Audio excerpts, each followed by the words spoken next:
There we go. We're live now. Awesome. Welcome to Just About Anything. What's up, man? Just chilling, snacking on pizza. Yeah, this has been a really tiresome week. So Yeah. At the end of it, I was like, I slept most of the day. I was feeling good. I grabbed, no sponsor, but I grabbed this like energy thing. It's like this is the only energy thing I drink that's like it's not carbonated and like it doesn't make me crash. Like I can drink this entire bottle and be like wired, and then like I'll have like a very gradual like kind of taper off. But fair enough. I'm big into water, but when I do drink soda, I crash pretty hard. So I try to can't stay do away soda. from it. I can't do it anymore, man. If you get out of it for a while and you try to get back into it, it's just like it hurts your stomach a lot. Yeah, I mean, I was telling you off thing about like the one thing that I had, but I think prior to that, somebody brought me like this coffee Coke. There's like like oh wait, I've seen yeah I've like seen this, yeah. they I guess Coke has a coffee thing now, and I tried that. I feel bad now because if she sees this, someone else brought it and I didn't try it, and then someone else brought it and then I did try it, and now I feel bad because I feel guilty. No. but never good, but you know what? No, they would have known each other. No, whatever. I was gonna say if I didn't say that, then I would have been fine because then they would have known. But they don't know. But I had that. That was not. That was not good. It doesn't sound like a good combination. Like every now and then, there's something that's like you combine them together and they don't sound like so controversial. Pineapple and pizza. They sound terrible, right? But then you try, it's like, it's not that bad. I've never gotten on the controversy wagon for that. Like I remember the first time I had like a pineapple and ham pizza, and I was like, "This is good." I don't understand like anyone that says this is bad. Like this is just good. For sure. I don't know if it makes sense to, but maybe you should kind of tell people who you are. Again, I don't know. Like this is the second time that you've been on, but like I guess it makes sense for some of the stuff that I wanted to talk about. So, I guess if you want to tell people like, hey, I'm this guy that's done these really cool things. Yeah, so my name's Alex. A lot of people know me by AJ, or if you knew me online, it was Ajax. I played professional Overwatch for about 3.5, 4 years, and I played like semi-professionally for like a half year before I got into it. So I played the game for like a really, really long time, and then before that, I grinded League a lot. So I've been in like the very competitive like esports world for a while.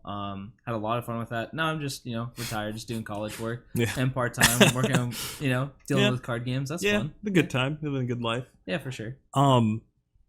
So like one of I guess the reason why I felt that was important was because I wanted to talk to you about why certain competitive games seem to die. Yeah. And other like I guess I'm just picking a break. I have like a list of like very games that I really love that were like sold and marketed as like super competitive things. Yeah, they came out and they died.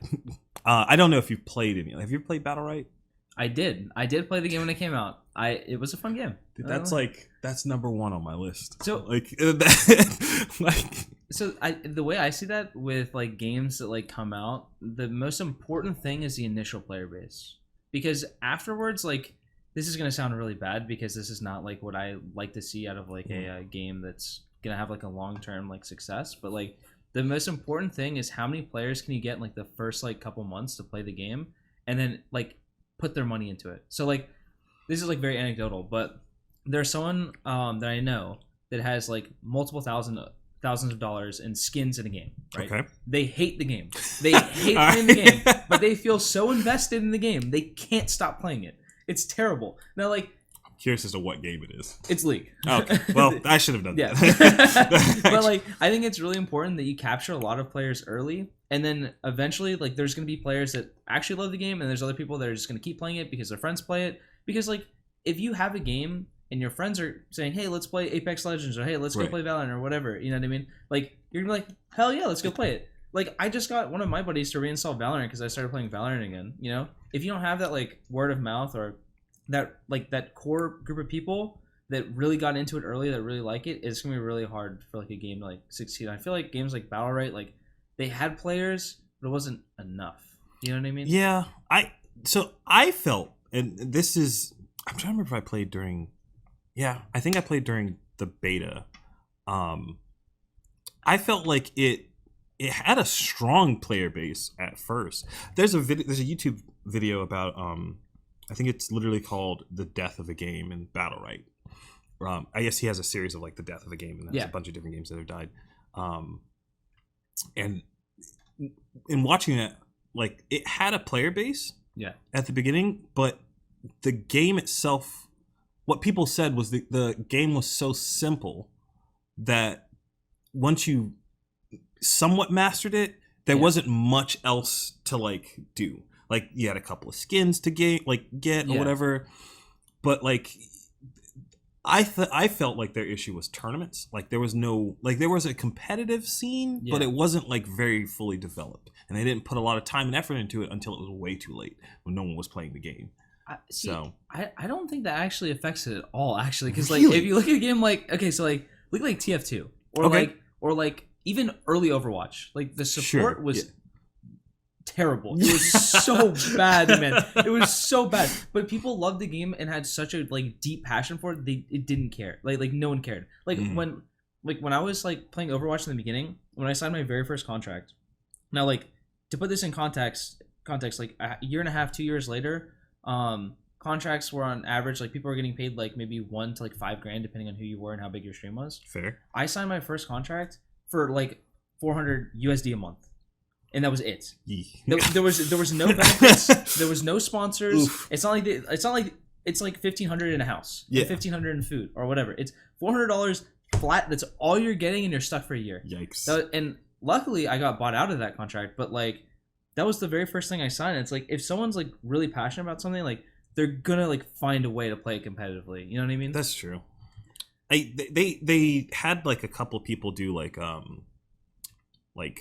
player ran tournaments, like player funded tournaments and stuff, like kind of basically the Smash Brother like tournament model, where like Nintendo does like one tournament a year and it's bad. No one cares about it. They like have items on and shit, and then like, but the ones that people actually care about are the ones that fans do. And like there were a couple of those, but it just never caught on. Maybe the numbers that I saw were impressive to me, but not quite enough to warrant like a successful competitive game.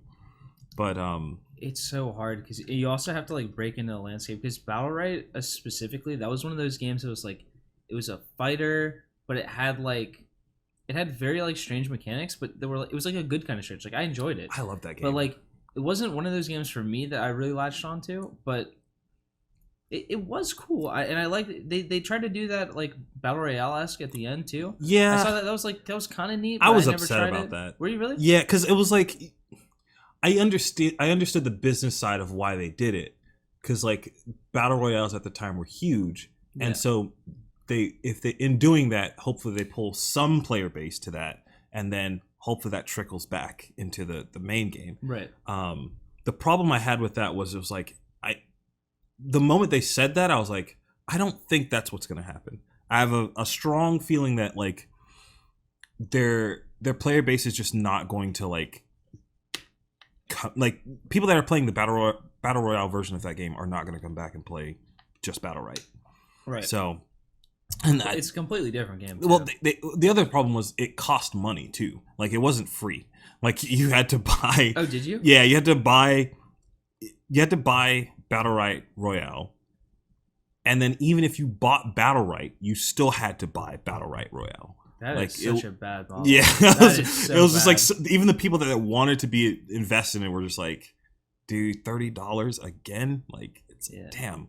But I don't know, that was what I have found though is like I begin to question if the games that I like as a competitive thing are just never gonna be good competitive games. Because like define good competitive. Do you mean like, are we talking like Successful, CS:GO, League of Legends, or are we talking, because like I would consider like Smash like a very like successful competitive game, but I would argue that like scene and like how many people watch it is like fractionary compared to like how absolutely. big like League and CS:GO and all these. I'll take Smash, dude. I'll take like Paladins at this point. I just want I want I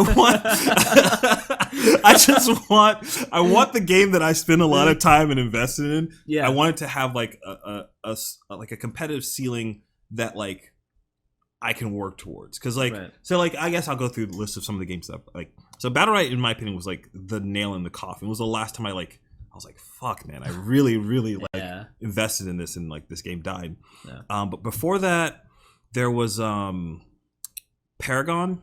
I do remember that game. I never played it. I do remember that. So good. It was like one of the things I loved, and I guess Smite still is successful. So Smite was the first time I was like, you know what? This MOBA thing, pretty cool. I like it. Like I played Heroes of New Earth. I played League of Legends. Like I played like some of the older ones, but I never played Dota. I don't think I've ever played Dota or Dota 2.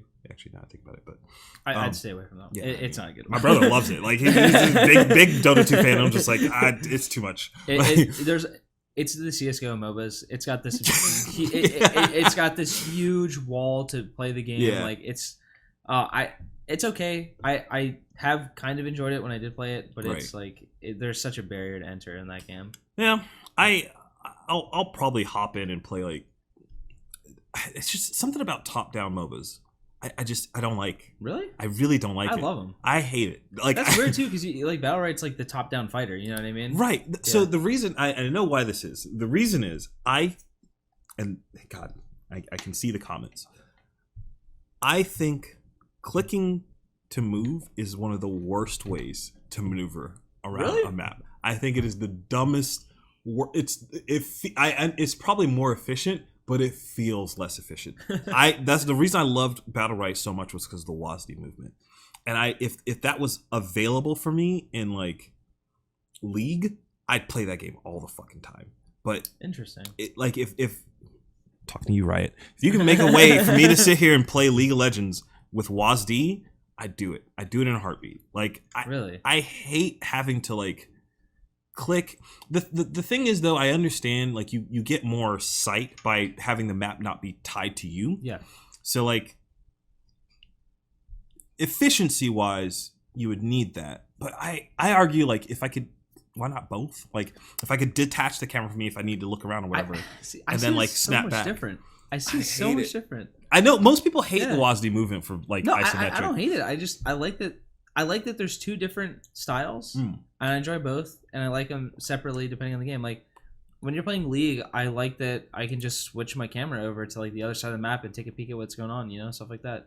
Whereas like if I'm playing like a CS:GO or a Valorant or any of like the WASD where I'm just looking at my own screen and have a mini map, it's just like, man, I really wish I could see what my opponent is seeing right now, or my teammate, not my opponent. Yeah, maybe.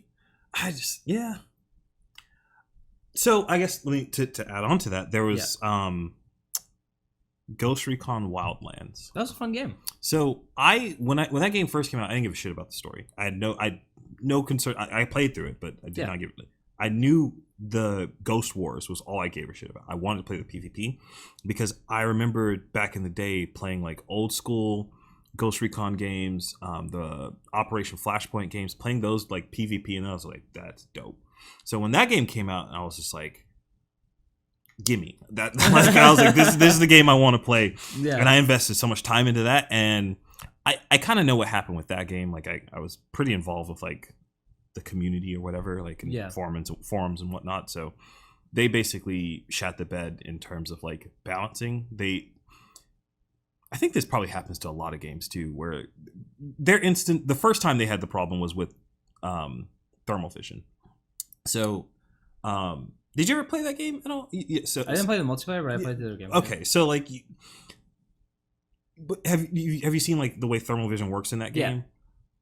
So imagine that in multiplayer. It'd be pretty bad as a sniper. Yeah. So yes, broken. Like it was when it first came out, you could just get it, and it was just like in the PvE. Mm-hmm. Like you could fucking you literally just be sitting on a rock, like in some bushes. You're like, cool. There's something moving right there. Really like, it was super OP. Yeah. But then rightfully so, they had to nerf it. So what they did was they put a maximum range that thermal vision could see. So like you could put on thermal vision, but you wouldn't be able to see like across the map. Yeah. It wouldn't detect like heat signatures. So I was like, this seems fair. Yeah. But people still complained. And they complained and complained and complained until they nerfed it into oblivion. They took it off of snipers. Like snipers couldn't use it. The only people that could use it were people that had no business using it. It was like the aggressive class. I forget what it was called. Like assault weapons, yeah, like submachine guns. Yeah, like where it's like a thermal. Like kind I of was like, why would you even use it? So like they limited it to that, and then a lot of people dropped off from that point because they were like, you're catering the game to people who aren't playing it at the high level. Like you're catering it towards people that are playing it at like the lowest level possible, and the only reason they're complaining about it is because they don't want to do any of the things that counter it. So I don't know. I don't know if you've ever experienced that in like any game. Yeah. It's like actually, I think you guys were talking about that the other day. I forgot about that until just now. It happened a lot actually with Overwatch. Like the entire time I was with that game, whenever we would send like suggestions to like developers or people that were like on the balance team. It was always like they had to walk this fine line of are we catering to the professionals or are we catering to the casuals? And then the devs would always say we have to put it in the middle. But the thing that sucks about that is that like no side wins. Yeah. So like everyone's just like dang the casuals and the casuals like dang the competitive players. And it's just like it's a nightmare. Yeah. It's really hard. I think the middle is like kind of the right decision and I get why people do it, but it's like then no one's really happy. Yeah. I feel like, and this is just, you know, I'm sure that there's a lot of people will, like even like competitive players that would disagree with me, but I think you have to like fully cater to competitive players because casual players don't really fully understand all the changes. And like this sounds like kind of mean, but like they'll eventually like adapt to the changes, and then it'll kind of just mesh in with the game. Or I guess they run the risk of them not adapting though. Like they could just like say, "Fuck this game, I'm not going to play it." Like that. And that definitely would happen, but I think that also happens with the competitive players too. I just think they would happen less with the casuals. I also think I guess I'm agreeing with you because the casual player. Well, I was gonna say the casual player probably doesn't make them more. I imagine the casual player probably makes them more money than the competitive player. Oh, for sure. Kind of. But the competitive player is what pulls the casual player in. True. So like there's like this circle thing. Yeah. I don't know. So it is important to like cater to both. I just think it's more important to cater to competitive. Like I would see it more as like a 75-25 where like you don't go all the way in one direction, but I think you definitely lean in that because like it's really hard. Because it's really important to have like a game, especially that's a competitive game, to have like the integrity behind it. Sure. Where there's like balancing decisions aren't just being like, well, the guy doesn't want his character to be dead, and it's like, well, this character shouldn't have been designed like this in the first place. So it's stuff like that. It makes things really tough. But I will say, a lot of casual players don't even realize that things change. I remember when I first started playing Valorant again, I was like, oh, this character has 3 flashes instead of 2. I didn't even put two and two together in my head until my buddy pointed out to me. He's like, hey, you remember that character you used to play a lot of that everyone complained was terrible? It's like, yeah, he's got 3 flashes. And I'm like, oh, yeah, he does. Nice. I didn't even realize, and I was playing with it. You know what I mean? Yeah. And it's the same for, like, League. Like, how many casual players are like, dang, the base health went from 330 to 320. I'm never playing this game again. you know what I mean? It's stuff like that where it's like those are the kinds of nerfs that like cater towards the competitive where the casual would never notice it. That's never true. would. That's fair. I wonder. You played a decent amount of Siege, right? Yeah, it's a fun game. I feel like that game is the opposite. Like I think that game is like the example of them heavily catering towards competitive scene. For sure. Yeah. And like it's weird because I had a friend, you know Justice, right? Yeah. He like got into it and he's like, dude, I've been playing Siege every night. It's awesome. And I was like, yeah. How are you enjoying this? Because like every time I played that game, it is a miserable experience for someone who's new, who's like trying to get in. It's really like you just get randomly shot through like a small area. Like, it is insane. Yeah. I don't understand how anyone can like enjoy that. I don't know. It's fun. It's another one of those games that has a pretty big barrier to entry, but the barrier in Siege isn't as noticeable. Like a CS:GO, I feel like with CS:GO, like I feel like.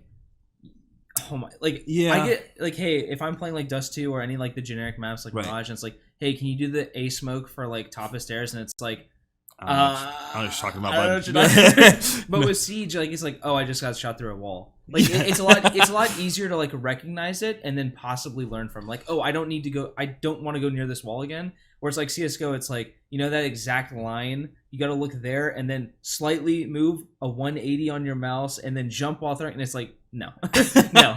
Yeah. Man, I probably, the thing that sucks about Siege and why I feel like it's unfortunate, particularly for me, is like it has everything that I love. Like I love planning, like those planning phases in games. They're like, so good. I think like setting up traps and shit like it. I love that. Yeah. But the learning curve, I guess, for that game is so steep that I'm like, okay, so let me figure out how long do I have to like suffer before I can like start enjoying this game. And I don't know. For me, it took a couple weeks of suffering to start like putting things together on how to play the game. But once like that suffering was included, I was like, this game is nice. I was like, this is really fun. There's like I guess I call it Rainbow like Siege Light. It's called Due Process, and I really like that. I haven't heard of this game. It's essentially oh shit, I don't know if this is set up yet. I can pull it up because I have the power of the internet, but I don't know if it's gonna work. The power of the internet. Let's see. Let's test it. Okay, dope. It is. Okay, so let me grab a web browser.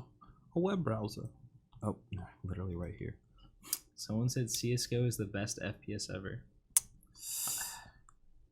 I don't know about that, Corey. I think if we counted all the way back to when CS:GO started, or like CS in general, like CS Source 1.6, I'd probably say that's true. But in the last couple of years, I think Valorant's better, but that's just me. There it is. There's the war. Let's see. Look at that Destiny stream. Little Destiny stream. Playing COD? That's shame. Wild. Okay. Well, there it is. Process. Okay, this is the game. But it's like a weird I'm the shutters what's open. the word? Graphic style kind of thing. No, right there. There's somebody there. For sure. Get that Walter. I want to get into the actual thing, but it's very Siege-esque. Oh yeah, it kind of does remind me of it, just based off of looking. I'm at trying it. to see if I can see the planning phase thing. So like, Oh yeah, that's so cool. like, Yeah. What's really cool though is at the beginning of the map or match, the team that's attacking, so they start outside in this truck and they have all their gear. You don't have classes or anything like that. Oh really? So like they start in this truck and then you can just pick up your gear. Like it's like a SWAT team essentially. Yeah. Like, you're picking up your gear in the truck. And you can like breach different walls and stuff like just like Siege. Where it gets cool is this like the block outside here is going to be the same and the type of rooms will be the same, but these rooms will change every time you play. It's a procedurally generated thing, so you can't just be like, I know office is right here and I'll hit it. Like so every time you play it'll be different. Interesting. And on top of that, which you kind of can't see it here, I was kind of hoping they had it in here. You can draw on this map and the planning phase. So you can be like, all right, so team A is going to go this way, and then you can like literally draw like a line, a circle, and like an X, like attack there. I was like, this is dope. Like this is literally that is really cool. And I know like I like that. I know like people like, well, I mean you can't do all that, but that's basically what Siege is. And I'm like, I know. I should like it. I think the thing that really like differs those two games is like Siege maps are like relatively figured out. Yeah. So like, as I really do like Siege, but I will say sometimes that like it does feel kind of lame when there's very specific strats for the map. It makes the game's like competitive integrity good. Yeah. But like for what Siege was meant to do, like sometimes it feels weird that it's like I know exactly that I need to C4 this hole in the wall so I can watch this rotation. That's, you know what I mean? That's the shit that I don't like. But that is the part of that game that I really love hate. it and I hate it at the same time. So it's like, yeah, it's tough. Maybe I'm just too casual thinking for that game. What, for Siege? Yeah. I think Jordan has like tried. He's tried so hard to like get me into that game. It's a good game. Like maybe some point down the road I'll actually do it, but we'll see. Talking about skins in CS:GO. Oh my god. I can't. Oh, I'm literally looking at the chat over here, and then I didn't realize it was literally right here. Easier for me to read. The skin system in CS:GO is so bad to me. I think the most frustrating thing about CS:GO is that you can play the game, you get rewarded in a sense, like with the you get loot boxes, kind of like Overwatch, like you get the cases, but like the thing that sucks about it is like you have to pay to open it. So it's like you get progression, but then you have to pay for it. I understand like I play CS:GO for the competitive aspect, so the skins like don't really matter to me. But it's like the skins and all these other random things, like the new operator skins they just like introduced in the game, like they're things that like are like, oh, that's really cool. That'll like keep me playing or that'll keep me interested. But you still gotta pay. It's like, in CS:GO it's so bad. I really dislike it so much. So on one hand, I like their monetization model. I like being like, I don't know if have you ever gotten like achievements and stuff on Steam and then sold them? Wait, you can sell achievements on Steam? I didn't even know that. Yeah, dude, you should check your inventory. Wait, what? Yeah. He's like, wait. Hold on. Let me see if I can pull this up. But yeah, so like there are certain things that you can get on Steam, and like they have value. So like you can be like, for the first time I realized this was The Witcher 3. I got like certain things in The Witcher 3 and I was like, I hovered over it and I was like, this just sold like with like average price in the last like day or two was like 24 cents. I was like, what? And I was like, I can sell this. I was like, and so once I figured out you can, I was like, yes. Some of them, some of them are like money. Like, and if you get a bunch of them, like you can. Why? Yeah. Like why? Hold on, let me see if I can find this thing. I love that you haven't known that this is a thing.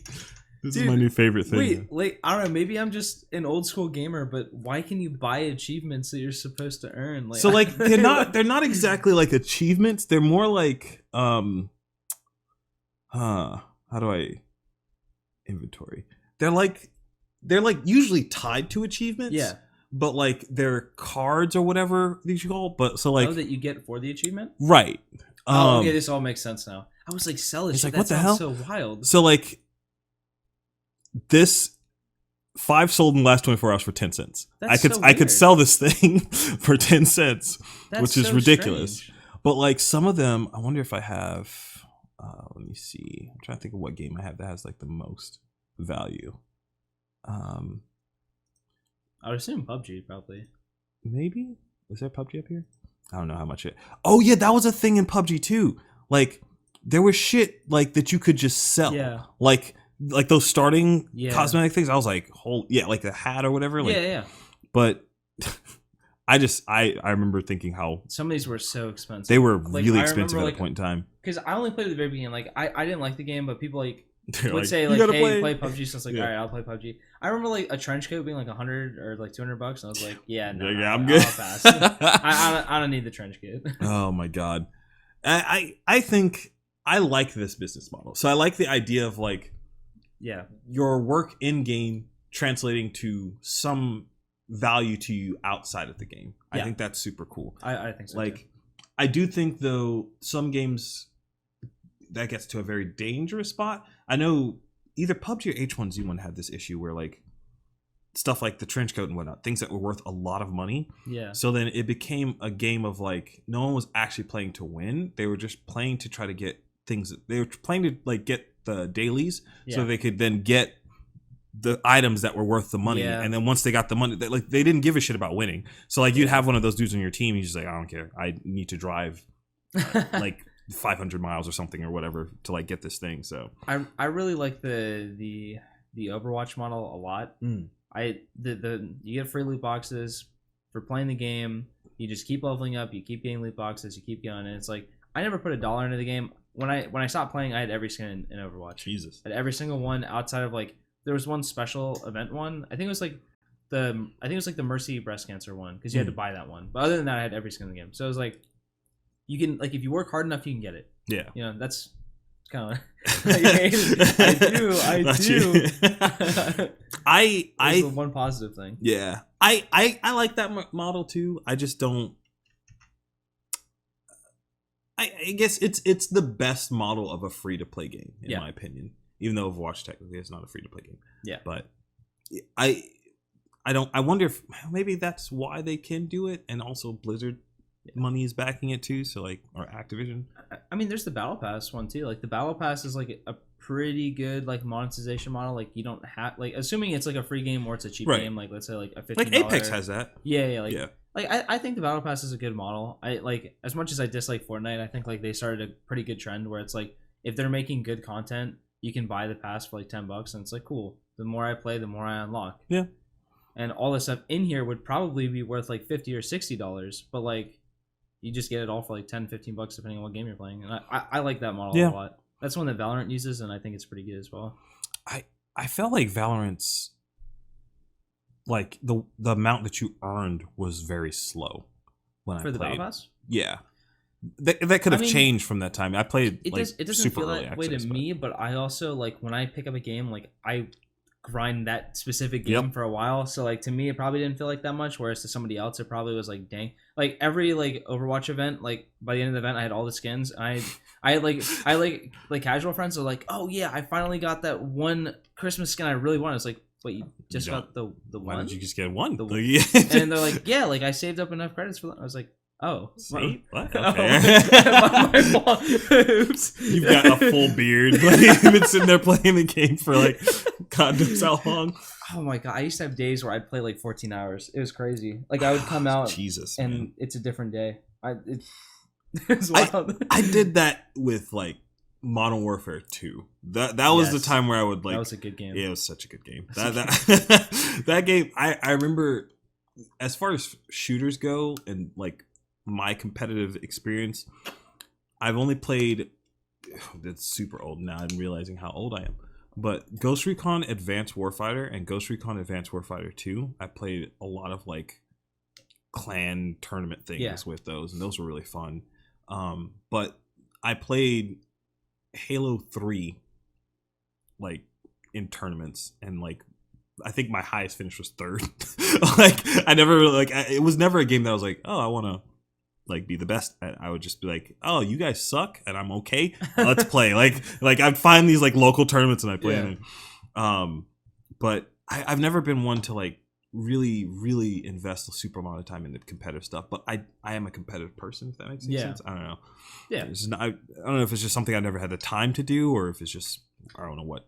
I mean, like I'll just take the one and I'll just play it until I'm like either burned out or someone wants me to play something else. It's like I don't know. It takes a lot of time to get really good at any video game, so it takes a lot of investment. And then you also have to cut back on other things. Like you have to literally like sacrifice like other things to play.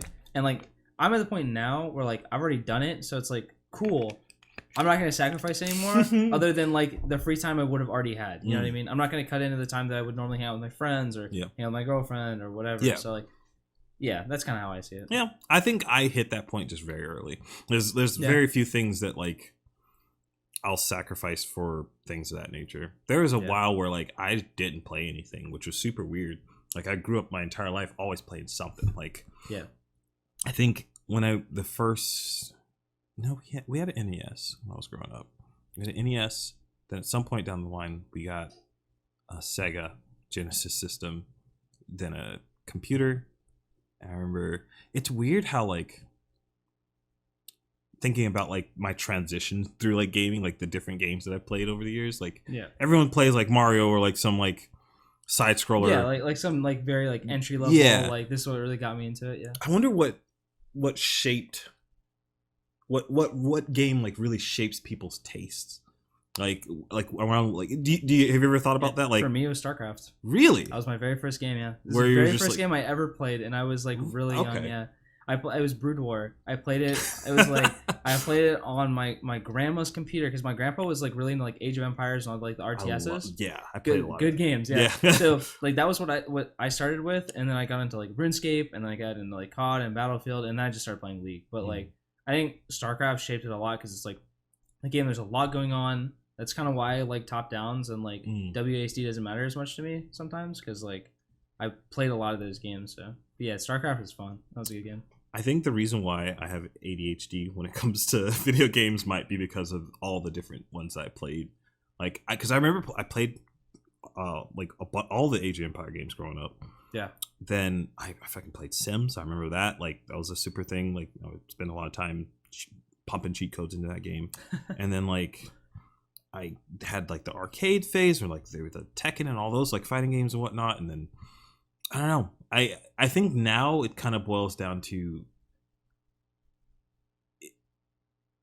I'll play any good first person shooter with like good, clean, responsive controls and mechanics. Yeah. But as far as just the general game, I needed to do something new because I'm so jaded now. Like people will be like that. There's a Valheim, I think, is a game that's like super expensive. Yeah, it's a survival game, right? Yeah, I was just like, I've played every fucking survival game. I don't care. Like, and I know like later down the line, people are like, no, it's actually really good. I'm like, yeah. Dog, I've played Ark. I've played fucking like 7 days. I've played them all. Like there's not a game that you can show me like in that genre that like it has to be doing something very different. So I see. I guess like I'm a little bit different in that sense where I like if it's a similar game as long as there's something a little bit like kind of like CS:GO. Like I put a lot of hours to CS:GO. Right. When I played Valorant, I was like, oh, this is like CS:GO but with abilities. Mm-hmm. And same with Overwatch. Like it's literally just like except Overwatch was like very different for very many other reasons. But like the Valorant was like, this is very much like CS:GO and I like it, but it's slightly different enough where I'm just like, yes, I like this, and I can put a lot of hours into it. But I don't mind like if it's like if it's like a similar game, like kind of like the CODs, like where every COD is like similar, except COD kind of takes it to extreme where it's like we kind of just copy pasted the code, and try not to notice it. Yeah, you like see the same animation, and you're just like, wait, yeah. I'd say Valorant is like different enough for me. My problem comes with games like Valorant, Rainbow Six. It's the reason I stayed away from Search and Destroy for such a long time in Call of Duty. I, generally speaking, don't like games where you can sit down and say, I'm going to play this game. You launch the game, you get into a match, and then something happens and you get headshotted. And now you don't get to play the game. You gotta wait. You watch everyone else play the game for 20 minutes. And you're just like what do you I hate that feeling. That's actually a big reason why I didn't like battle royales, because like I don't mind waiting the like 30 seconds to a minute, because like, Valorant rounds are like a minute like 45 I think it is. So like I don't mind like if I'm aggressive or if I was just like the first person on site 99, it's like to me it's not that big of a deal because I'm still watching everyone and learning. Like for me it's like when I die I'm just like, okay, cool, let's see what everyone else is doing. You know what I mean? Like to me it's not like I'm not playing, it's more of a I'm still playing, I'm just not moving. Does that make sense? Yeah, you're watching though. That would be the not to say that you're wrong, but like my reasoning or my brain would go, this is now a movie. Like this is now an instructional video, but I sat down to play a video game. Right. So like I guess that would probably help if I changed the way I think of that though. I might help me with Rainbow Six Siege. I feel like a series of streams are coming along where like it's like Joe learns how to play Siege and it's just me cursing over and over. It's gonna be frustrating. You're just gonna get shot through like random. Like, holy shit. Okay, I will say about Siege, when I first started playing Siege, I remember like this specific map where it's like a bank, and there's this very like there's opening like road area where you go, right? I kind of know where this now, is going. Yeah, so like I remember I first spawned and I'm like, oh cool, this map looks really sick. I can't wait to play. And then like there's a defender. There's this very specific window you always have to care for on attack. Yeah. As a attacker, you always need to peek this window and maybe even fire like one blind shot into it. That way, like you know that like there's no one there, so you can proceed forward. Right. Now I didn't know this because I just started playing the game. So like I just like was like da da da. I'm excited to play Siege. Pop right in the head. I'm like, boop. That was terrible. I was like, what is this game? but once I learned that, I was like, oh, now I always know I need to peek that window when I look, like when I do that, like one of 3 spawns or whatever it is. Yeah. So like, but yeah, at the beginning, it's like you said, it's painful. It's just hard. Yeah. I'm sure it will be entertaining to watch, but I try to make it a point not to do streams like that often because streaming for me is not. The act of streaming is not as enjoyable as I think it was when I first started doing it. So I have to make sure whatever I'm doing is fun. Because like just streaming flatline like is not fun to me. So I don't know. But I'll probably do that sometime soon. It'll be something to watch, I guess. But I was about to say something about Siege, and I forgot. I lost it. This is it. Okay. This is the moment where like all of the people click off the video. No, it's okay. There was the other thing I wanted to talk to you about, but I'm kind of saving that. I don't want to dive into it head first yet. Oh, yeah, it's has nothing to do with video games, which is okay. why I have a feeling I know what it is. Yeah, Because there was something that happened today. Oh, Is it the one thing that happened today? Is it? Oh yeah. Because there was I a didn't thing realize that happened today. That did I thought it happen was today. yesterday. Yeah, I actually wasn't paying attention until I was about to leave, and then I was like looking at my phone as I was like walking out the house. I'm like, oh, that happened, right? I think I might be behind. I don't think I know exactly what happened. Oh, really? You don't know? Yeah. Do you want to save it or? Let's dive in. Let's fucking do it. Okay, Right. so the vote was 57 to 43 to acquit, Okay. and the trial they had in the Senate today. I remember someone telling me like they were like, it's probably he's gonna get acquitted. Like Yeah, that was just gonna happen. It's so weird to me because it's like I thought this was like kind of pointless. Depending on like what your ideology behind it was, it makes sense to do it out of the matter of principle. Sure. But to me, it was like, we know where this is going. This kind of seems like a waste of time. Yeah. So Yeah, I was in the same boat, but I think my reasoning was more of like, it's not just that we know where this is going, but it was like, there are more important things to be concerned, like to be spending time and energy on than this. Lot. Yeah. Like what was done was not good, but even like let's assume that it was flipped and that they got 53% of votes, it goes through. Well, it has to be 66. Okay. Yeah. So like let's assume he got what was necessary to get him impeached or whatever.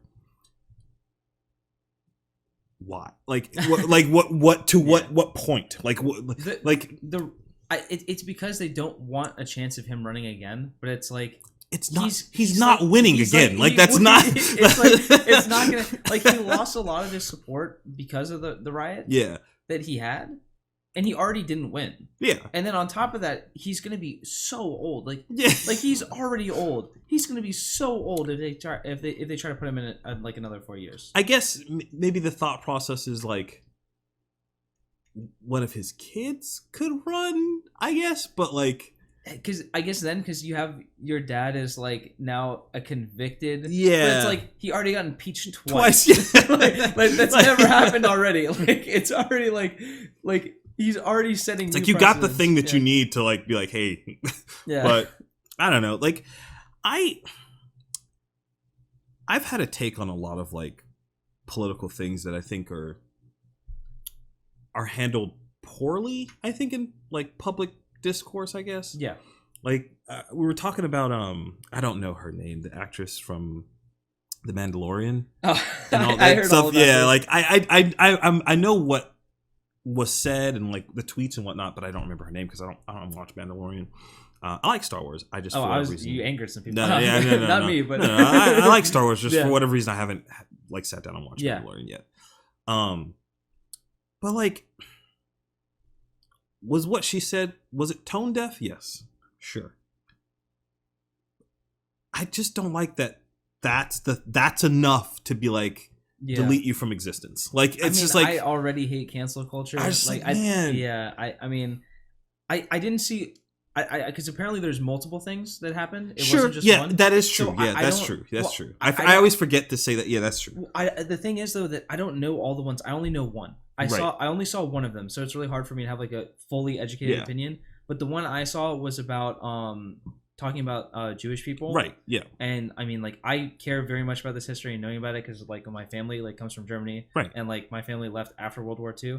And they were not nowhere near involved in anything. All right? Don't get the wrong idea on that one. My family. Like, this guy has blonde hair. I don't know if I can. My family actually fled to Switzerland during World War II, and then went back to Germany afterwards, and then left after again.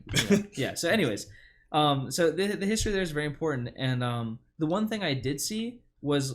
What you said was very tone deaf, but it was also true. Like she was talking about the comparison was apt. Like I understand. Like I know that like a lot of people are like you can't compare. I'm like, it's bad to do that. Like yes, they're not the same thing. Yeah. They're not the same thing. But the comparison that she was making was a logical comparison. Yeah, like it's an unfortunate thing to try to compare. It's Yes. like the thing at the riot where the one person was like, I don't know if you saw that video, the woman who was giving some speech and she was just like, Hitler had one good idea or whatever like that. And like, I was like, there are many people that said what she was quoting. I was like, you chose Hitler as the person to do, like, why would you do that? There's a lot of really bad people that have done like a Yeah. couple good things. Yeah. You know? Like, It was, I remember seeing that, and like the person that was streaming it, like she changed the camera back to the front facing one, and her eyes were just like, what the fuck is going on? Yeah. But yeah. It's so tough. There's so much that like frustrates me about like the politics, especially like canceling of people and people getting like very hyper like emotional around some of these topics, where it's like we both can recognize that what you said probably was like you said, tone deaf, Yeah. and kind of distasteful. It's bad. And for me, like it makes me upset because it's like it's very important that, I mean, like in Germany, like we put up a Holocaust memorial in Berlin. It's huge, and it's there specifically to like grab your attention so they know that they fucked up. You know what I mean? So like to compare it to that is like bad, but it's like it, like you said, it is logical. It's just like it's not worth canceling someone over. Yeah, my problem with the canceling thing is not even so much just like, oh, this person is bad, like you don't want them to be punished. I do want them, like if someone does something worthy of being punished, then sure, by all means, like throw the book at them. But my problem is like, this is how people like Alex Jones get made. Like these, you keep every time, like you're constantly saying like, I'm right, you're wrong. I'm right, you're wrong. Yeah. And it's gotten to the point now where it's like, I'm right, you're wrong. You don't even get to be at the table. Like we don't want people to hear you at all. And I'm like, even if you are right, and they are actually wrong, doing that it just seems like the worst. Like that's how the riots happen. Like is these people like they're ill-informed, or maybe they have a viewpoint from that's different from yours, and because people are telling them, no, you don't, like you're bad, you're racist, like you're just pointing all these things at them, they go, okay, I'm not that, like or even if they are, they don't think they are that, or they don't see themselves that way. They get involved in their bubble. You know what I mean? And it's just like, man, do you want these people to like, do you want to be a United States? Like, do you want like to be like just one whole thing, or do you just want your side to win? And if you just want your side to win, in my personal opinion, that's worse than them. Like, because you're gonna keep making those people. Like, there's symptoms. I mean, it goes back to this like this idea that like Trump was not something that was already there. Like he was created by it. You know what I mean? Yeah. That's kind of like the idea. And it's like, if these people are involved with people, you can slap them on the wrist and say, "Hey, man, that probably wasn't cool." Yeah. But like, if you kick them out, like Lucasfilm, like kicking out this actor or the actress, like now there's nothing over her head. Like, hey, like maybe this isn't so cool. We might need to talk about this more. Instead, it's like, hey, get out, and it's like, okay, well, then I'm just gonna keep doing it because now I have no repercussions. I mean, she You know what I mean? she landed from. I don't know if this is true or not. This is literally one throwaway thing I saw an article about, but apparently she got a job working. Oh, yeah, I saw that. Working with Ben didn't read Shapiro. it. I didn't read the article. Yeah. I just saw the head, and I was like, She got rewarded for it. Yeah, I was just like, this is what, like, imagine if this whole situation was taken differently, and like they did what you were saying, like, hey, listen, like like I get what you're trying to say, coming at it from a point of like kind of understanding, like, listen, I understand like the comparison you're trying to make. Here's why this is bad. Yeah. And then after that, she's like, oh shit, I didn't realize the like gravity of what I like. You see what I'm saying? Like, there's that. Now she's going to a very like outwardly unabashedly, I guess, like, it should be unabashedly, that's a bad word, but like she's going to like a very right like leaning program, and it's like, okay, very very biasly right too. Very biasly right program, and it's just like, is that what you want? Because that seems like bad. Like that doesn't seem like, if your goal is to bring people to the left, which by the way is not mine. I like personally, I don't really care what side of fence people on, as long as they're what's the word I'm looking for? As long as you're not bullshitting. Like you have to acknowledge like what's actually happening. As long as you're grounded. Yeah. Yeah, Like yeah. I don't like I'm not. I've never met someone be like, all right, well you're Democrat, so we can't be friends. Yeah, Like that doesn't yeah, make sense to me. yeah. That's a really dumb For sure. way to go through life. But yeah, man, I don't know. I feel like I keep seeing all these things and like videos and whatnot of people asking like, are we more divided now than we've ever been before and all this stuff? And I'm like, I don't necessarily think that's the case, but damn, there are some instances where it's just like, It feels like it. like yeah. you guys, like you're not even trying to like be one unit at all. Like it's Yeah. just like, it's just this weird like internet war kind of thing. Yeah, it's I don't like it. And there's all these like stories of like kids like turning in their parents. Yeah. And for like Shit's being wild. like, even if they were involved in like the riot, they were just involved in some kind of like peaceful outside protest, Yeah. or maybe they were at the rally. Because like the people at the rally and the people that were like actually storming the Capitol are like two separate groups. Yeah. And like there's so much misinformation about which was which and like who was storming what, or like what they did or whatever. Like how deep did they go? Or, Yeah. you know, like all these like random things. Like there's so much misinformation. Like Destiny cites all the time because I really like watching his content. Same. That's He's- why it popped up yeah, when I yeah. was looking on Like he YouTube. cites all the time like how like harmful it is to like when talking about like people like Breonna Taylor Mhm. to like really get the facts straight Yep. and saying like no, she wasn't sleeping in her bed. We Yeah. know that's not true. Yeah. But like people will be upset They've about it, taken that or and- they will say it 24/7 even if they know they're lying. And it's like, well, that's not the point. The point is like to get to like a better outcome because we know what happened and this is exactly what happened and we like these are the facts Yeah. and then we can like fix it from here. You know what I mean? But like the second we start lying or like spreading some kind of misinformation, like these groups are like, especially if you're on the far right or far left, are gonna say, well, this was a lie, so everything you said is now Yeah. completely invalidated. Which I mean, when you think person to person, like if you're having an individual, or individual to individual like conversation or relationship, that is how that works. Like if someone says like something that's untrue, like maybe the first time you might be like, hey, that was weird. Why did Yeah. you do that? Yeah, But the second time you kind of start going, all right, well, I'm not going to just flat out trust everything you say at Yeah. this point. So I understand that mindset. The problem is when it's a group, all it takes is a few of those people to do that. yeah. And then people attribute that to the entire group. And I'm just Yeah. like, damn, And- that's really and it's bad. happening a lot on like either side of like politics now, is where there's like a lot of like misinformation or like purposeful like misleading of truths Yeah. to try to like get to their point quicker, whereas like you need to go through like 5 hurdles to like get to a logical conclusion. They're Right. like, well, like if we spread a little bit of misinformation on hurdle 2, Yeah. we can skip 3 and 4 and go right to 5. You know what I mean? And that's like the problem, and it muddies the waters. I think it just paints the other side in such a bad light that it's impossible for people to have conversations with them. Like I think one of the biggest things, in my opinion, when it comes to like political dialogue, Yeah. is like being able to assume that the other person isn't evil. Yeah. And Yeah. like Yeah.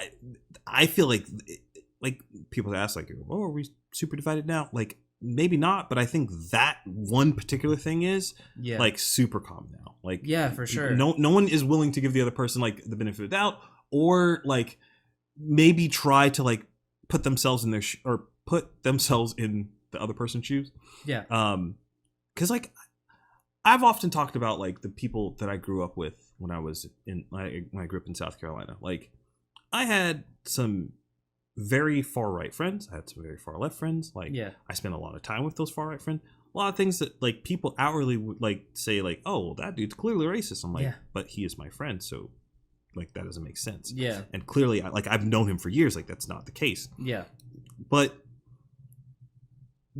it's that I remember back then it was just like, oh, that dude's he's got a Confederate flag on his truck. Yeah. He's racist. Like Yeah. but it was like kind of like whispered or thought of Yeah. like back then. Now it's like that dude's got a Confederate flag on his truck. Make sure he fire him from his job. Yeah. I don't ever want to hear from him. Like erase him, delete him off Twitter. Like he can't be. Like it's just Yeah. like, damn. Like Yeah. it's like I don't Yeah, know. it's pretty bad, It's yeah. wild. I don't know. I've actually run into a similar experience where like I really identify with like the Gadsden flag, which is like very like it's the Don't Try to Me flag. Okay. It's like the libertarian flag, Right, essentially. I think and, I've heard. Yeah, I've heard. Yeah, and I a lot of my values, like I wouldn't consider myself a libertarian, because if you're a hard libertarian, I think like there's a lot of like logical inconsistencies in libertarianism. That's fair. But like I think like I derive a good bit of my values from the idea of libertarianism, or like leaning towards that. Right. And so like I really like that flag. And a lot of people just think it's a racist flag. They actually like associate with the Confederate flag, even though like completely different things. And that really bothers me, because like those are like those are not even in the same like sphere of like flag. But yeah. So. People tend to, in an effort to try to like, in an effort to like try to be understanding and be like, hey, these people did some really bad shit. I don't like those people. I don't like anything that has anything to do with those people. They end up going nuclear, and just like certain things, they just give stuff to them. Like, you remember the whole thing with like the OK hand sign? Yeah, like it was. I remember seeing that. I got so upset. I remember reading that story about like the little minion, or the dude who was playing Groot, or what? No, not Groot. That's the thing. Groot, whatever that what, you know, Despicable Me. The Minions. But was he a minion? Oh, are you talking about like the head guy, the guy who controlled the minion? Yeah. Oh, Do you remember his name? When you said Groot, I was instantly thinking of Guardians of the Galaxy. Yeah, that's. I was like, that's wrong. I know it sounds something like that. It starts with a G. Yeah. Yeah. But basically, it was some dude who was dressed up as that, and like he was doing the fucking like gotcha thing, like that has been around for years. Oh, is this the one at Disney? Yeah. Oh yeah. And I was just like, that's what he was doing. He wasn't like, it's not like I was like, this is not this Gru. Thank you. Gru. Yeah. Yeah. I was like, this is not a racist thing. Like, this is not a white power thing. Yeah. Like, guys, like, and it's so, when I heard like the family talk about it, I was like, this is so disingenuous. I got so tilted, dude. Yeah. Like, luckily it was during my break off from like the internet and like making videos and stuff. I was like, dude, like it was funny. I remember typing up, like, I might still have a Google Doc of it, but I was like, I'm making a fucking video about this shit, and I started like fucking grabbing video, like pictures and shit all from it, and I was like, yeah, I was pretty mad about it. I remember it. Dude, I hate that. You like, let's assume that the thing that they pulled that from, that like it was like some kind of Officers Academy or whatever, and it might have even then been a meme. Actually, yeah, it was a meme that was built off of like 4chan or something like that. They were like, hey guys, look, it's a P and a W, like it's a white power, we got it. Like, I just, man, stuff like that. It's like Pepe the Frog. It's so bad. You can't just let. I don't know. I guess what I'm getting at is like, I don't know how you stop that from happening over and over. I think we just have to give people benefit of the doubt. And when it's kind of like when someone makes multiple mistakes, you start like, okay, there's a pattern. That's why. So to go back to what I was saying before, like, that's why I'm not like, you will never hear me say anything. I don't remember the actress's name, but the woman from Mandalorian. Like, I'm not going to be like, all right, well, I think she should be allowed to say those things and behave in whatever way she were. Because if she has a pattern of doing stuff like that, it's like, okay, maybe we need to step in and do something. But if it was just that one instance, I just kind of am like, this is not a good idea. Yeah. You're creating an angry side, and you're giving them a reason, whether it's a good reason or right reason or whatever, you're giving them a reason to hate you. And that's not what you want if you want to bring everybody together, in my opinion. Yeah, it's really bad, because I mean, I kind of lean on, we were talking earlier about the division in America. I almost, part of me wants to say like, yeah, we've never been more divided, but it's like, there was literally a civil war. It's like I can't say that, but like it feels like post Civil War, it's like it's kind of like a parabola, where it's like you have like the dip, like after the Civil War, like we were slowly getting more and more unified, and it's like over the last like 10-ish years, I would say it's like we're going right back up. Like we're going back towards that division again. You know what I mean? I don't think it is. Well, I won't say it's possible, but I don't think it would take a lot for us to get back to a civil war kind of thing. I don't think it's possible, but it's the what would need to happen for that to occur would be. It's so improbable. Like I don't. Like, is it possible? Yes, but I think it's super It's unlikely. it's like very unlikely. it would require like one side start literally like persecuting Yeah. like the other like political side, which I mean isn't technically impossible. Yeah, I mean, But, there's a. I feel like the every time I talk about this stuff, which I do enjoy talking about politics, Yeah. by the way. It's one reason I try to say that often, Yeah. so that when people do come to my channel and they hear me talking about it, it's not, oh, surprise, like Yeah. this dude was just playing Apex Legends yesterday, like what's happening? But I wonder if I've lost my train of thought. No, I forgot what I was gonna say after. You're talking about like doing politics, but also doing video games. Like you do like talking about politics. Oh yeah, thank you, appreciate Yeah. it. Basically, like I fear though when people hear me talk about this stuff, because I find myself very like in the middle of a lot of different things. Same. That they will take what I say and assume that I'm like on the right, like just because I can relate to that so yeah, much. like I can so heavily relate to that. I'm like, oh no, don't do that. Like that's not me. All I am saying is that our current strategy does not seem to be working. Yep. And we need to revamp this thing. Like it, Yeah, I don't know. I've defended so many. Like I've had my friends say like a lot of my friends are Canadians, and they'll Yeah. say, "Hey, what is this?" Or like, "Hey, can you explain this?" What's going on? And like, and this has happened in real life too, where they ask me like about a certain policy or a politician, and it's like, or something they did or said, and it's like, I don't want to defend this. Yeah. But you're making me defend this. Like I'm not. I don't agree with this, but I don't agree with you. Yeah. like so. There's so many times where I've had to like defend stuff, and it's like, man, dude, you're making me sound like I'm some like right winger. Yeah, I'm like, hard, I'm not. like Don't do hard right, or like there are times where I've defended like things that because my parents are very hard right. So like Yeah. there are times where My I've parents defended are, people on the hard left, and Yeah. it's like, man, don't make me defend Yeah, these yeah. people. I don't like them either. It's just like everybody's fucking up. Like I'm not a super big fan of like Antifa, and my yeah. like, but my mom the other day was talking about like the riots and how they were like definitely started by Antifa and had nothing to do with Trump supporters. So I was like, don't make me don't defend do this. these people. I don't want to defend Antifa, and you're making me defend them. It's like stop. Oh no. Yeah. So I remember hearing that theory and I was just like, what? Like Yeah. I was like, all right. well, I think it spawned from there's like 2 confirmed Antifa members that were part of the storming of the Capitol that were inciting some violence. But then there was like people on the far right that were like, yeah, see those 2 people? Yeah, there's like half of them. It's like, no, there was. It's like, no, there's 2. Yeah. So, yeah, that's yeah. Oh man, I don't know. I guess the one thing I've been thinking about though recently is part of this is from watching Destiny stuff. Is I talk a lot about this stuff, but I don't really have a means of like influencing anything.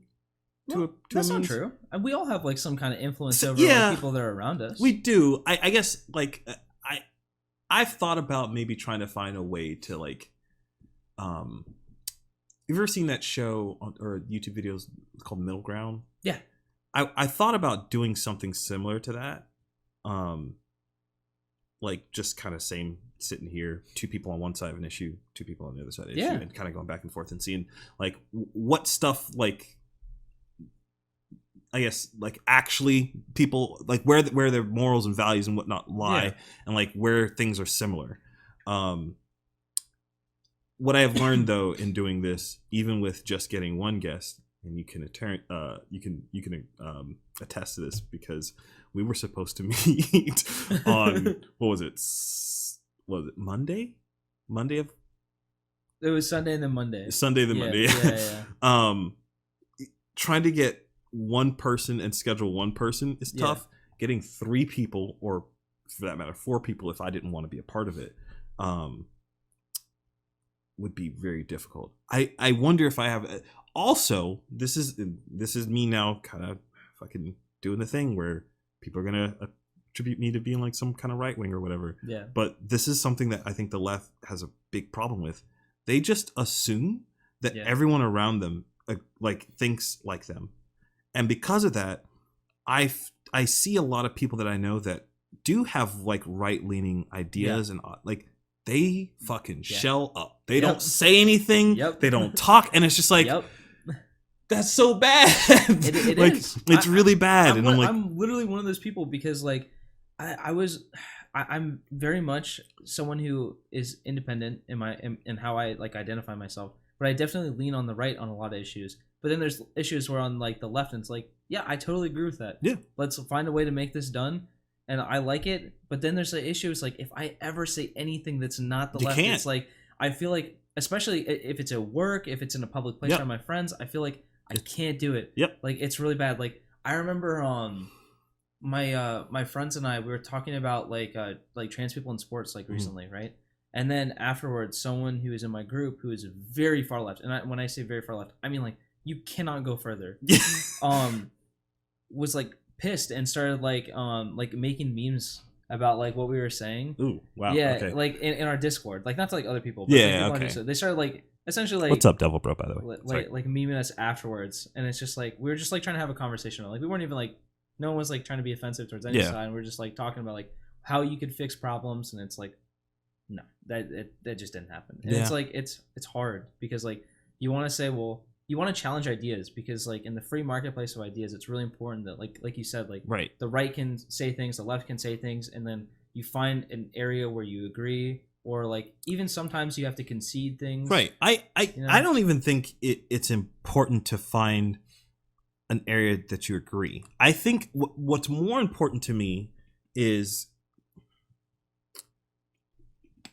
I say this a lot, but like it's like what is your goal? Is your goal to just like eradicate all people that don't think like me from the face of this earth, get rid of them, delete them, and then I will have this utopia place where everyone thinks like me, agrees with me. I don't have to like argue about anything. Or do you want to bring the people, like if you have if your idea or ideals are so good in fact that you're willing to like back them like with whatever research or like whatever reasons behind your morals or reasoning behind those ideals,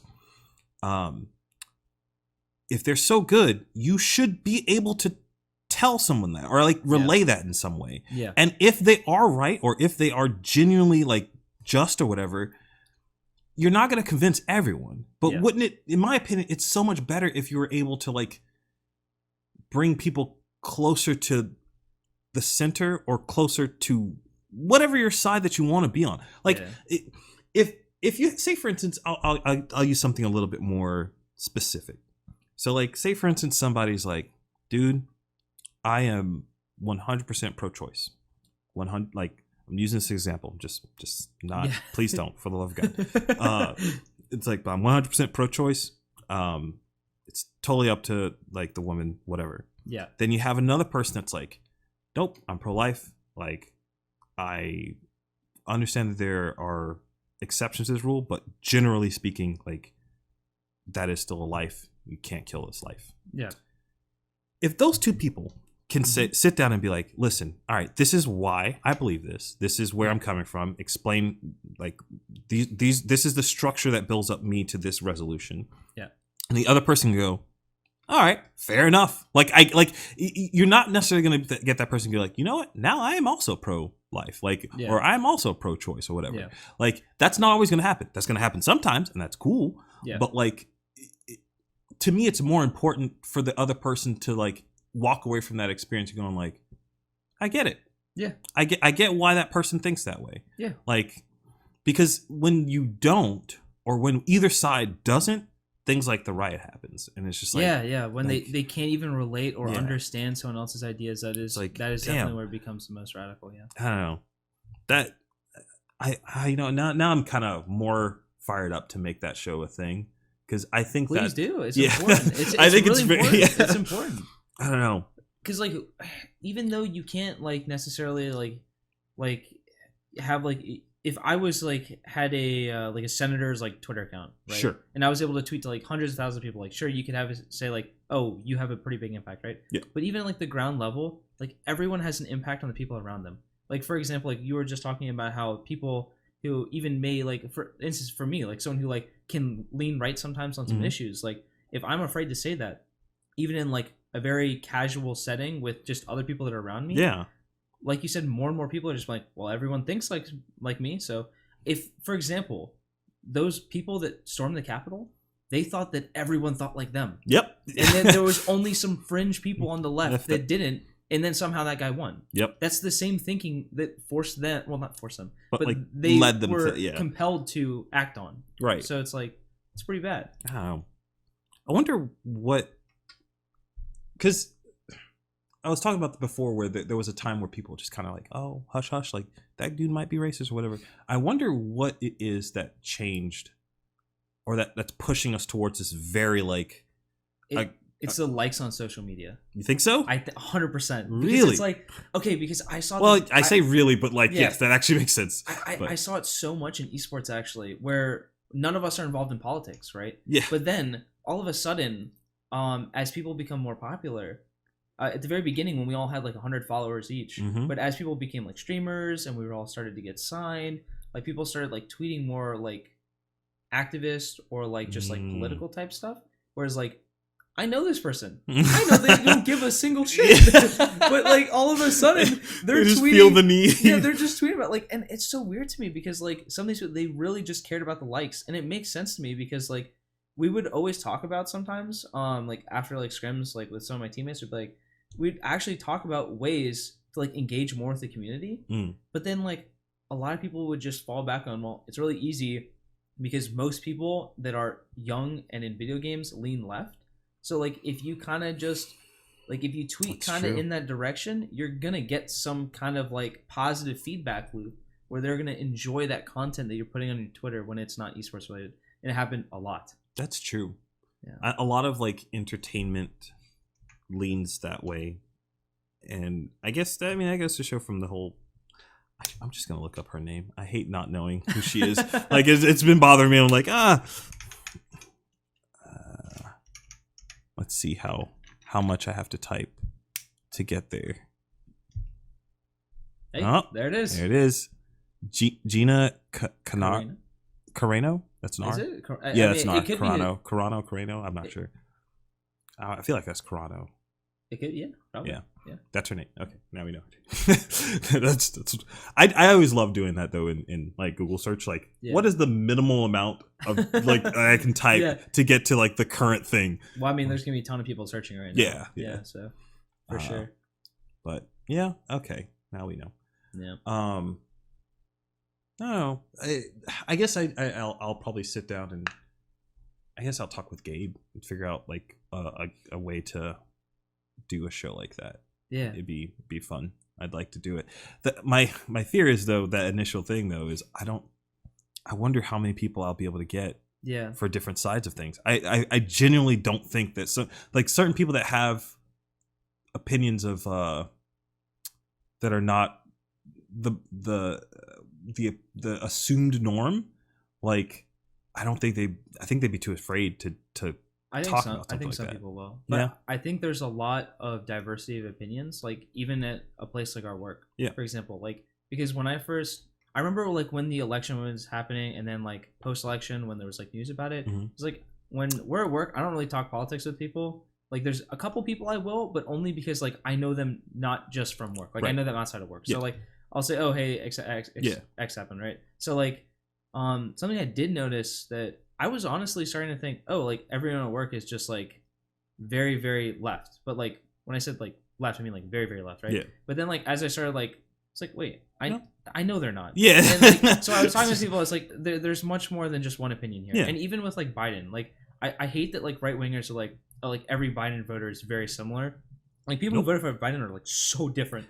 Like there's so many different ones. Like I know specifically like we have like anarchists, like we have people that are like very Marxist, we have people that are socialists, like we have people who are just, you know, neoliberals, like very like different like ideas within like Democrat, and I'm sure there's like Republicans too. Okay. So now I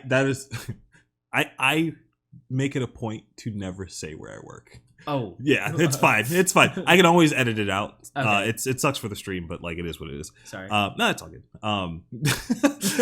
I do that for that very particular reason. But I mean, I've talked to them already, like before I started making this kind of content and whatnot, I was like, hey, listen, I got this thing. Yeah. Like, and some people listen to it like, you cool with this? And they're like, as long as it doesn't involve us. And I was like, okay. Like, I just made the oops. well, that's fine. It's my fault. I should have prefaced that before, but Okay.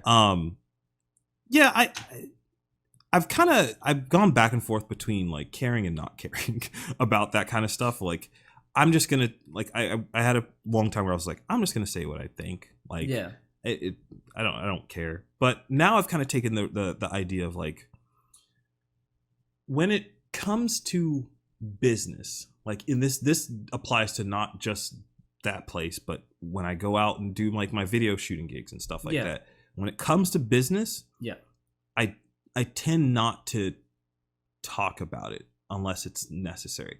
There was a whole thing like when the whole like George Floyd riots and stuff were going on. Yeah.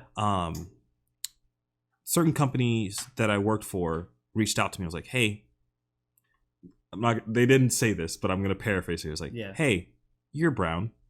What do you feel? What do you feel like during this? And I was just like, they didn't say it like that at all. I'm very much paraphrasing here, but like it was like, hey, like how do you like basically trying to get my opinion on the situation, and to some extent, I like that's fine. I get it. I understand why they would do that. That's fine. Yeah. But my response has been and always will be, I have this.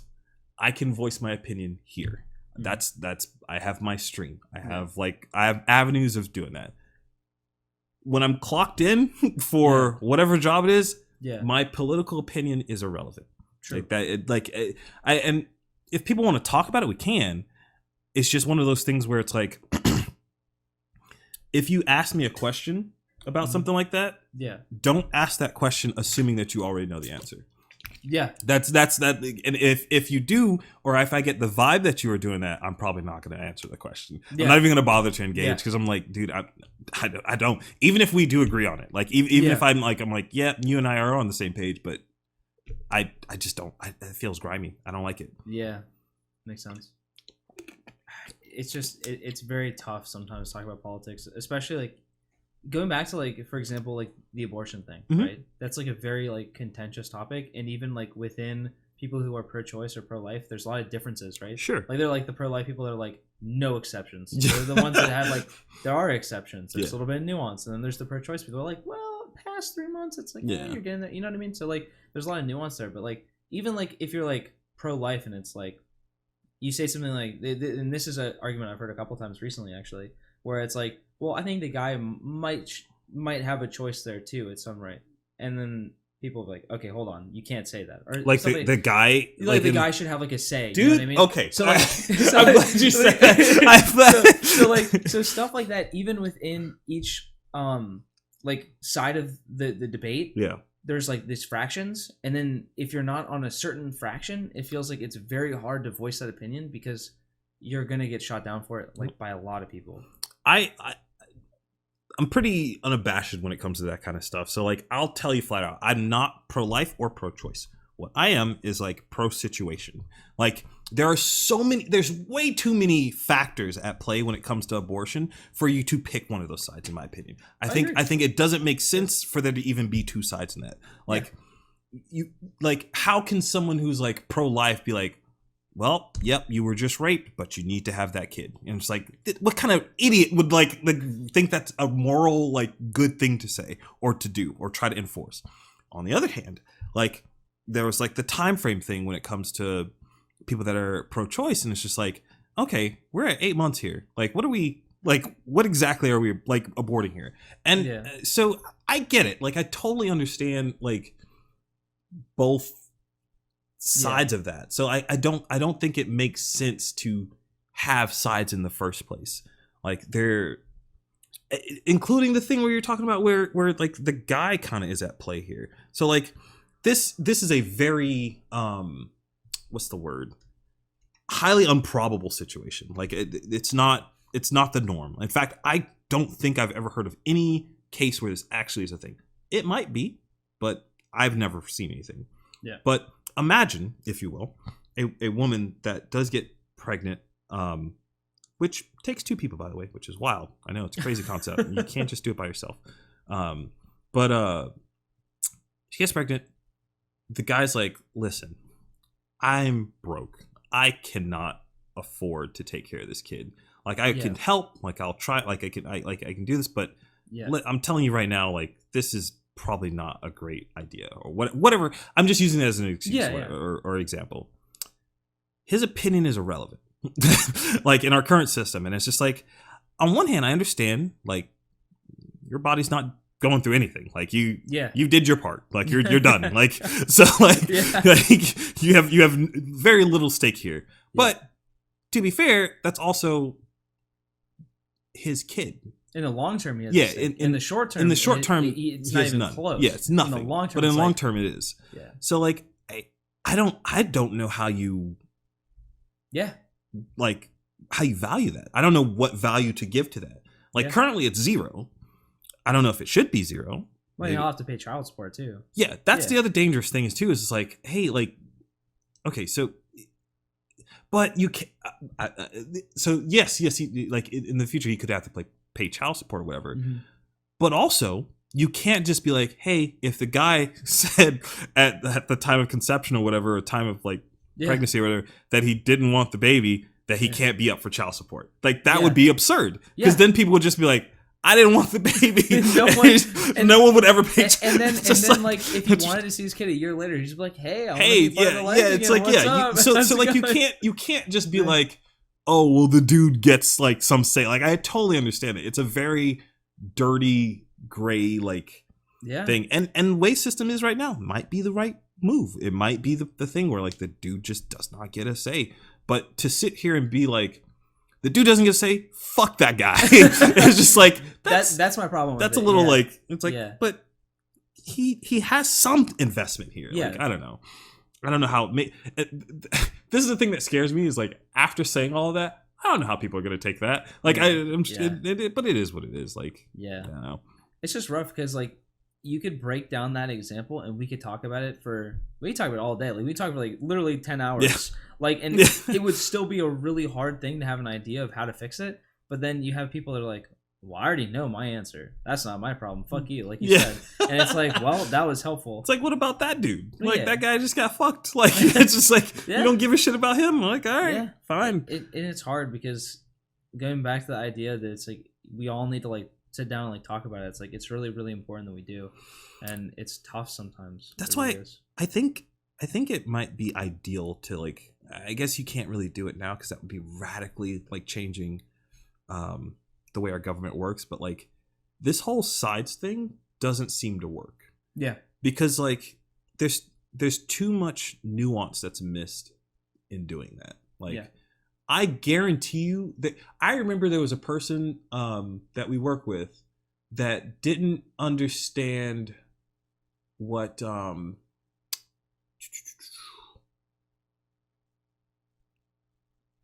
he didn't understand what turf meant. Like a turf field, or like turf is in like an idea of turf, like it's an area. Like trans exclusionary radical feminists. Oh, that. Like, Oh, okay. So like he didn't get that. Yeah. There was a point where he just didn't. There was some other stuff that they were like explaining to him. Yeah. It's funny you say that because Destiny literally just uploaded a video about turf yesterday. Really? Yeah. I have not seen that. Yeah. But I remember seeing that and hearing that and be like, yeah, but everyone at that table would identify as left. And that's the thing. It's just like there's too much of a spectrum for it to just be like Democrat, Republican, left, right. Like it seems like that system is just really bad. I'd like to see a better one, but like it's too ingrained in our society now. But I don't know. I mean, I don't normally like say like just in general, like around people, I don't normally like point to like an amendment or like a politician and say this was the right play. But in this one situation, there was an amendment that we had the chance to vote on in Florida. I can't remember which number it was, but it allowed people to vote in any primary they wanted, regardless of party affiliation. And I was like, I want this thing. That's insane. Like I didn't even know that was a thing. Yeah, because like I could vote for the Democrat I want, and I could vote for the Republican I want, and it doesn't matter what party I'm affiliated with. It got 59% instead of the 60 it needed, and I was so upset. Because I'm just like, I would love to be able to vote in both primaries. Because independents don't even get to vote in a primary. And it's like, well... That's so bad, dude. It's such a stupid system. Holy... I didn't even...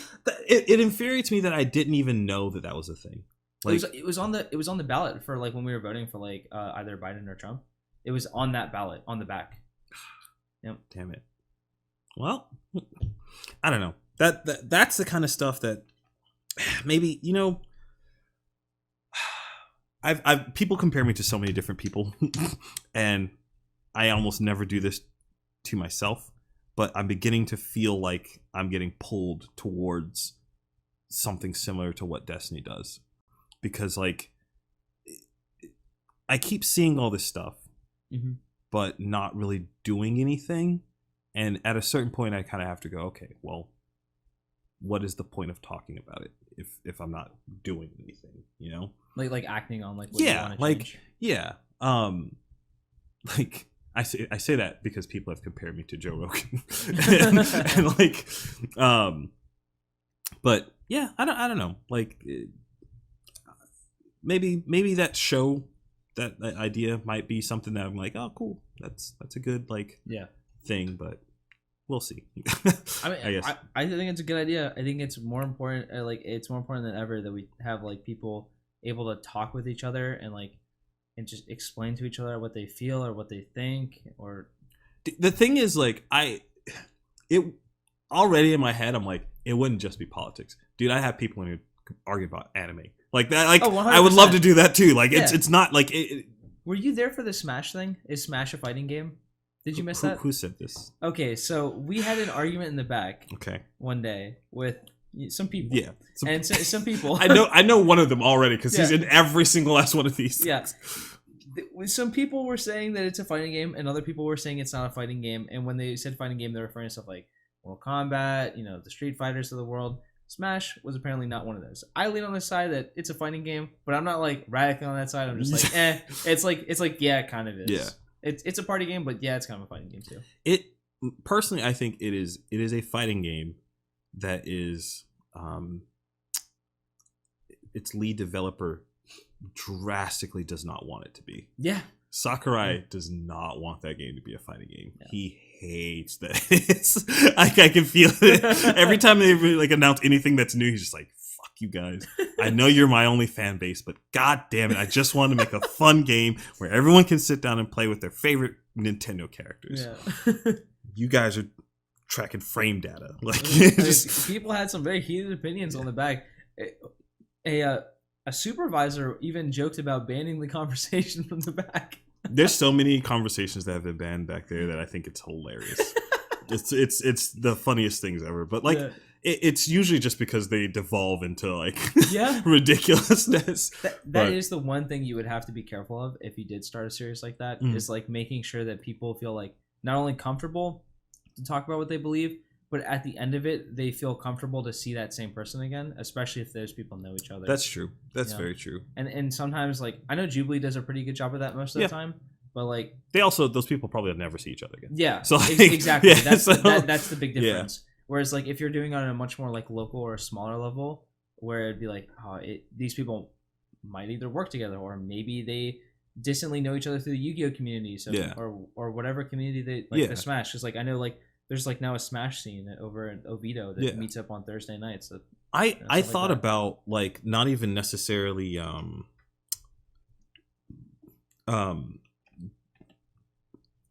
doing it from people that I knew. I was gonna try to find a way to like put out like, hey, I'm shooting this thing. I need people from this side and this side. I wanted them to be people I had no idea who they were. Like I wanted it to be very like Jubilee-esque. Probably there is that bulletin board at the place we work at. Oh, I'm gonna be honest with you, man. Nobody reads that bulletin board. I tried. No one reads that thing, man. And I would definitely wouldn't put it there. 100% wouldn't put it there. I try to keep. There was a point in time where like I would sit down here and some of the episodes I have too Yeah. of like the gym that I train at. Like I have, like I'll be wearing one of those shirts, and I realized I was like, nah, you know, like. No, I'm not gonna do that. I will purposely not wear like any of that stuff, just because like it's not because I don't believe in the things that I'm saying and I'm like I don't want to back them up, but it's unfair for them to have to deal with anything that should just be directed at me. That's true. Like if somebody disagrees with something I say, which this goes to just anyone who's watching or whatever. That's what comments are for. I will never delete or disable comments from any video I have. I might have to delete some comments or something like for moderation so that I don't lose a channel or something like that. Or like, because nowadays you can get punished for you guys typing something in chat. Like I actually have to care about that. Yeah. But like, I'll never disable that because I say stupid shit all the time. Yeah. I say some dumb stuff. Yeah. So like, if I do say something like that, I want that like medium to be open for me. Like, hey, Joe, listen. You said some real stupid shit about abortion.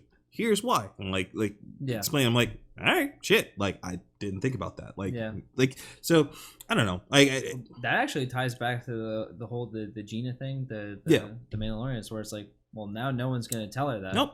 Definitely not at Fox or not Fox or whatever. Daily Wire. That's definitely not going to happen now. Hey, Ben Shapiro's like, hell yeah. He's like hell yeah. Come on in. we like you. I do think it is ironic though, like that her boss is her probable boss is a Jew. Wait, that's why I was like, is he going to mention that Ben Shapiro is Jewish and that they were claiming that she was saying anti-Semitic comments? So I was just like, yeah. Like, it's like, yeah. Man, I think that is. Honestly, I think that will cause this whole story to go away quickly. I think the fact that she got a job there, people are just be like, well, she won. All right, well that's done. Like, and then walk away from it. But it makes everything worse because now she's entered into the bubble, and now there is no one that's gonna say, hey, maybe that wasn't so cool. Yeah, like, man. So many conversations or call out stuff like that I feel like are so much easier if you just kind of go, you take a second and be like, okay, I read what she said, I get what she was trying to say, it's in very poor taste, it's like it's not something that people probably should say, especially not in a public platform. So then you go, I read what you wrote, I get what you were trying to say, but this is the problem. But like no one ever even does the I get what you're trying to say. They ignore that. It's like there's no tact in how people approach people nowadays. It's just kind of like, you were bad, you were evil. Like I had to defend her the other day too because someone mentioned it to me, and one of my online friends mentioned it to me, and it was saying how like she was making up like lies about like what happened in like Nazi Germany. I'm like, dude, that's exactly what happened. That's not the problem. The problem is that it's a poor comparison. Right. And so it's like, it's so frustrating. A friend of mine was saying though, and this I guess is the other side argument to that is, and this probably is the case for her because like this is not the first time. So I think that is also extremely important to her story. Is like if this is strike 3 or like you're starting to see a pattern of something, then by all means, like do what you got to do. But I forget how it was worded, but essentially this seems like the only thing left that people can do is get rid of these people instead of having a conversation with them. And I think that's true. That's true. If you see somebody who's just like constantly spouting like anti-Semitic stuff, let's get rid of them. Like, I mean, people get upset about like people getting banned off of Twitter and everything, but like, listen, like that's very clearly like not something that like any company is going to allow. So I don't have any sympathy for someone who gets banned for that. I do have sympathy for some of the people that get banned from Twitter for some ridiculous stuff. But like that one, like if it's a constant, like if it's constant like harassing somebody, get rid of that person. Like there's things that are genuinely good reasons to get rid of somebody for. But single instance stuff, like if that was a single instance stuff, which it's not, but if it was, I don't think that is one of them. But I mean, we mentioned him, we've name dropped him multiple times, but I mean, Destiny again, like perfect example of someone who's been essentially kicked off Twitch and banned from Twitter multiple times. And it's Yeah. like, I mean, I don't know if it's fair to say he's been kicked off Twitch. He's doing pretty good. yeah, Like, but I would say he's mostly a YouTuber. Like, really? You think so? I would say so, yeah. I mean, like, technically he's still part of Twitch. He very much is part of Twitch, but like, I don't know, like, I don't really consume his content. Like, if it ever is on Twitch, like, I consume it on YouTube now. That's fair. Like, it's That's just fair. I don't consume like a lot of anything on Twitch though. That's the thing. Like I am not their target audience. I was at a certain point in time, but now I don't think I am. Nothing wrong with Twitch. I like Twitch for the most part. I think that their rules, their enforcement of rules is terrible. But I would agree with that. Yeah, but as far as a platform goes, it's not bad. I don't like. It's the best that we've got at the moment. That's like what it really is. Yeah. It's just currently the best. Yeah. So, but is it the best because of the platform, or is it the best because of the size of the platform? And I feel like it's more the latter. size, Yeah, not because it's like the platform itself is good. there was there was a yeah, man, come on down. We got some pizza if you want some pizza. But there was, I'm trying to remember what platform it was. I think it might have been Mixer. No, I think it was YouTube was changing some of how their live like streaming is going to be presented soon. Really? And somebody was showing like they made a presentation on Twitch. They were like, "This is really cool. This will like help discoverability of smaller channels like who stream on YouTube." Yeah. Great. And then his next slide was, Twitch will see this and make no changes whatsoever. They will keep doing exactly what they've been doing because they don't learn from anything that goes on in the industry until it's way too late. So you know what's interesting though? Technically, Twitch is owned by Amazon. Yep. And Amazon is getting a new CEO. I wonder if that's going to impact Twitch at all. I doubt it, because I feel like if they didn't, even once they own the platform, they didn't do anything. Yeah. That like it's more or less like Twitch. We own you. It's like we own you. Prime, like yeah, like I guess Twitch. What was it called before? Justin TV? No. It was like there was Twitch Prime. Oh, and then before Twitch Prime was Twitch Prime, it was called something else. Really? I think so. Because it was called something else before Amazon bought it. I thought it was like Turbo or something like that. That does sound very familiar. Maybe, but like that was like the big thing for me. I was like, oh, dope! This shit's included in my Amazon Prime now. Yay! Yeah, like I don't have to pay for both of these. And then they were like, we're increasing the price of Prime. And I was like, you motherfuckers, you got me. But yeah, no, they haven't made any moves really with it, but I wouldn't be surprised if they did, to be honest. Like, yeah, they just have no competition. They don't. I mean, YouTube is really their only competition, but YouTube has to figure out a way, which I'll have to look that up at some point. I just remember seeing it in passing. There's this channel that I watch called Streamer TV, I think. And he literally just, like, every day he posts a video, and it's just, like, highlights from the week of streaming, like, on Twitch and YouTube and whatnot. And usually it's just, like, some dumb shit that happened, or, like, if there's drama or whatever. But that clip came up, and I was like, oh, what's YouTube doing? So I haven't looked at it yet. But I just think YouTube needs to have a better way to separate streamers and, like, YouTube content. Because, like, for example, like, when you open your YouTube, like, you had the stream there that you, like, watch sometimes. Yep. But then, like, there's no separation between, like, the actual regular YouTube content and then the stream. So it's all kind of muddied together. Yep. And it's like, how do you, like you said earlier, like, how would you find a new streamer on YouTube? Like, I don't know how you would ever do that. It's impossible. I don't think you can. The only way you would find a new streamer on YouTube is if they also uploaded videos. Yeah, like, and you found their like that's the only way you're gonna do it. That's just not a good, not a good system. Yeah, like it isn't because like they. Oh, I remember what it was. It was something to do with their VODs from YouTube.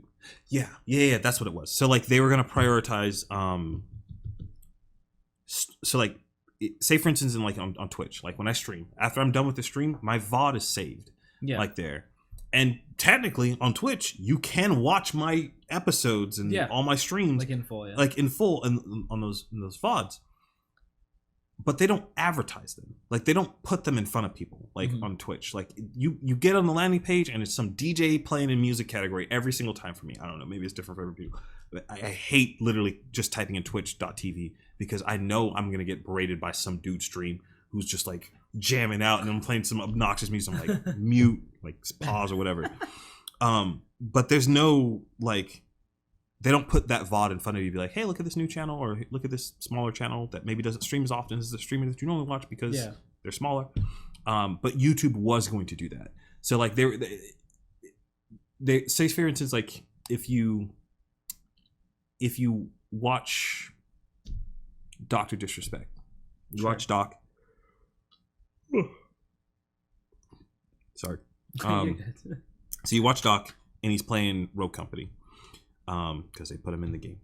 So it's like so you're watching that, you're like, oh dope, I love Doc, he's the best, yay. Yeah. Fucking then he's done with his stream.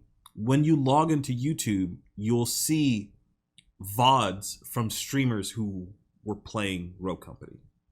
That way you get introduced to streamers on YouTube, but you also get introduced to them the way that you normally would watch videos on YouTube, which is a VOD essentially, like a YouTube video. I was like, that's smart. That is smart. Like that's how you bridge those gaps. Yeah. So, which is, we'll see how that goes. Because to be honest with you, I have, I'm a Twitch affiliate. Yeah. Which I told myself I wouldn't be. I was like, after I did it on my first channel, I was like, I'm never doing this again. This is not worth the money. This is not like worth the deal or whatever. Yeah. And I did it anyway because I'm dumb. But if it seems like that works, I gladly stream on YouTube, like exclusively. Like I said, I don't hate Twitch. I like the like platform. I enjoy like the community. I love the emotes and everything. I have a very negative opinion on Twitch. It's just like, I just don't like the way that it's ran. I don't like that people get banned for weeks and other people get banned for 2 days. Yeah, it's wild. I mean, there's the controversy recently with the girl that used the S word, the newly not allowed word. Yep. And then the other girl who did another thing. Yep. That I think you know what I'm talking about. She did something that, you know, maybe not the most appropriate for Twitch audiences. Yeah. Like, what are your thoughts on that? I think there's not even the words or like the hypocrisy between the two bands. The hypocrisy between the two bands, I guess you say.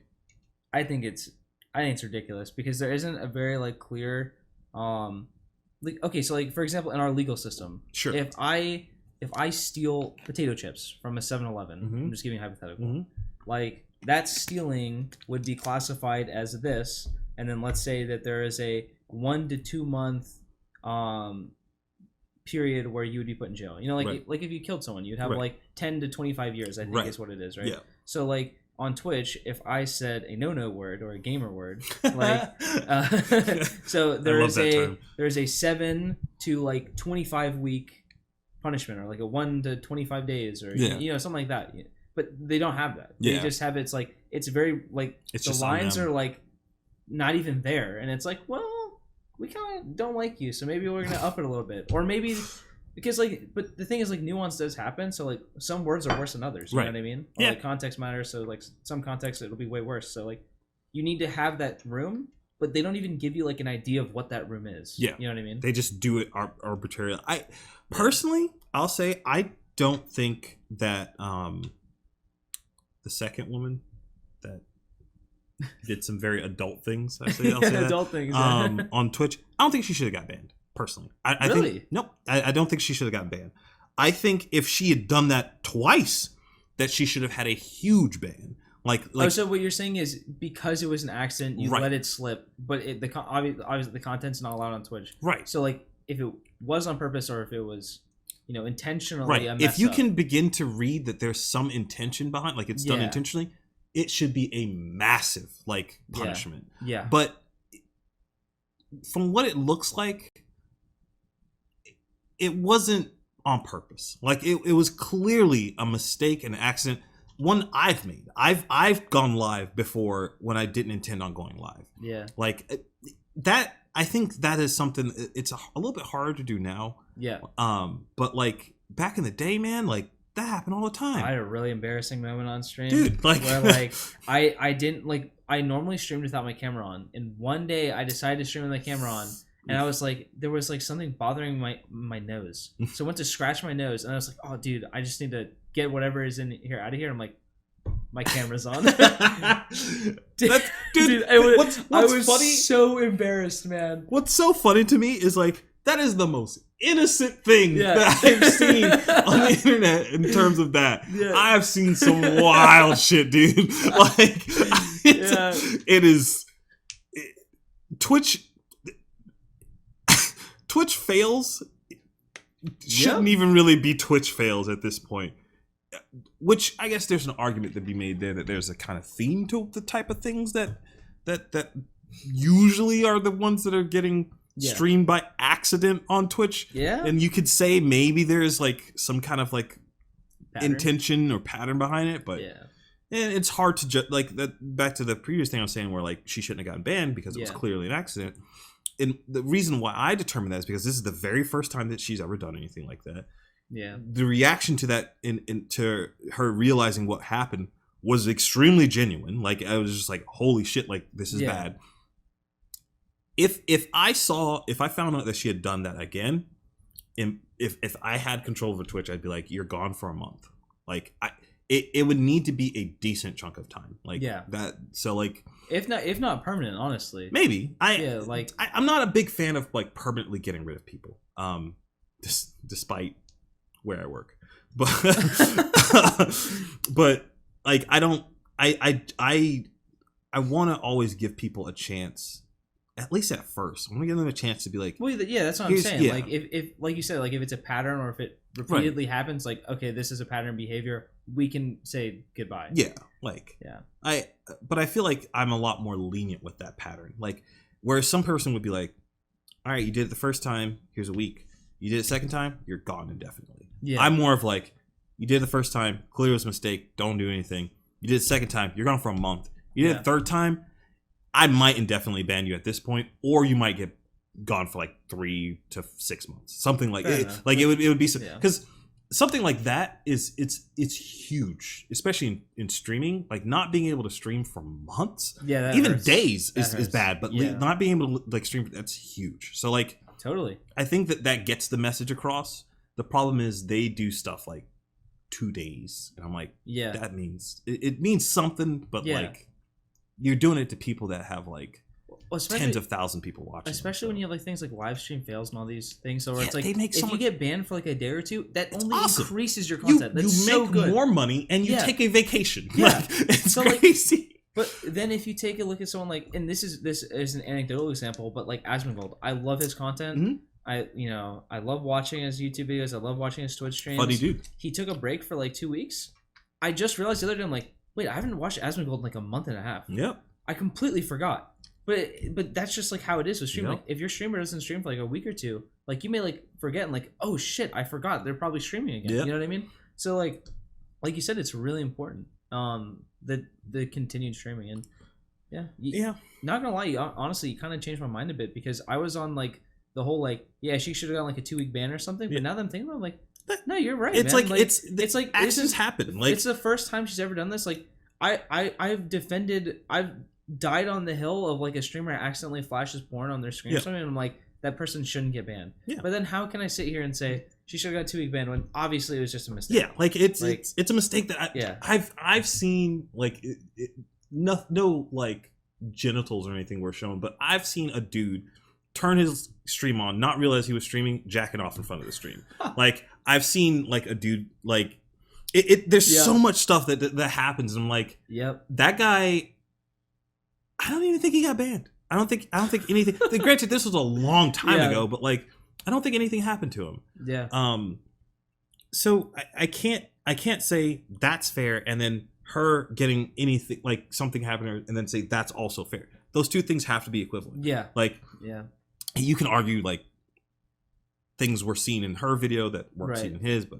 Yeah, but whatever. I mean, like to the level of what they were seeing, I think it's like I had like a subconscious bias because it was for like OnlyFans. Sure. Where like I have like I know I have like a subconscious prejudice when I hear that like someone has an OnlyFans, Yeah. because it has like this negative connotation on Twitch of like titty streamers or people who are like, you know, wearing ultra revealing clothing. Sure. So like I know I have like some internal bias that I have to like monitor whenever I'm talking about people like this. So like I definitely feel like, oh shit, I just like I was like, she shouldn't get banned. That's my fault. Yeah, no, Like, dude, I've had that for a long time too. Like where there was a point in time I was like, dude, fuck these titty streamers.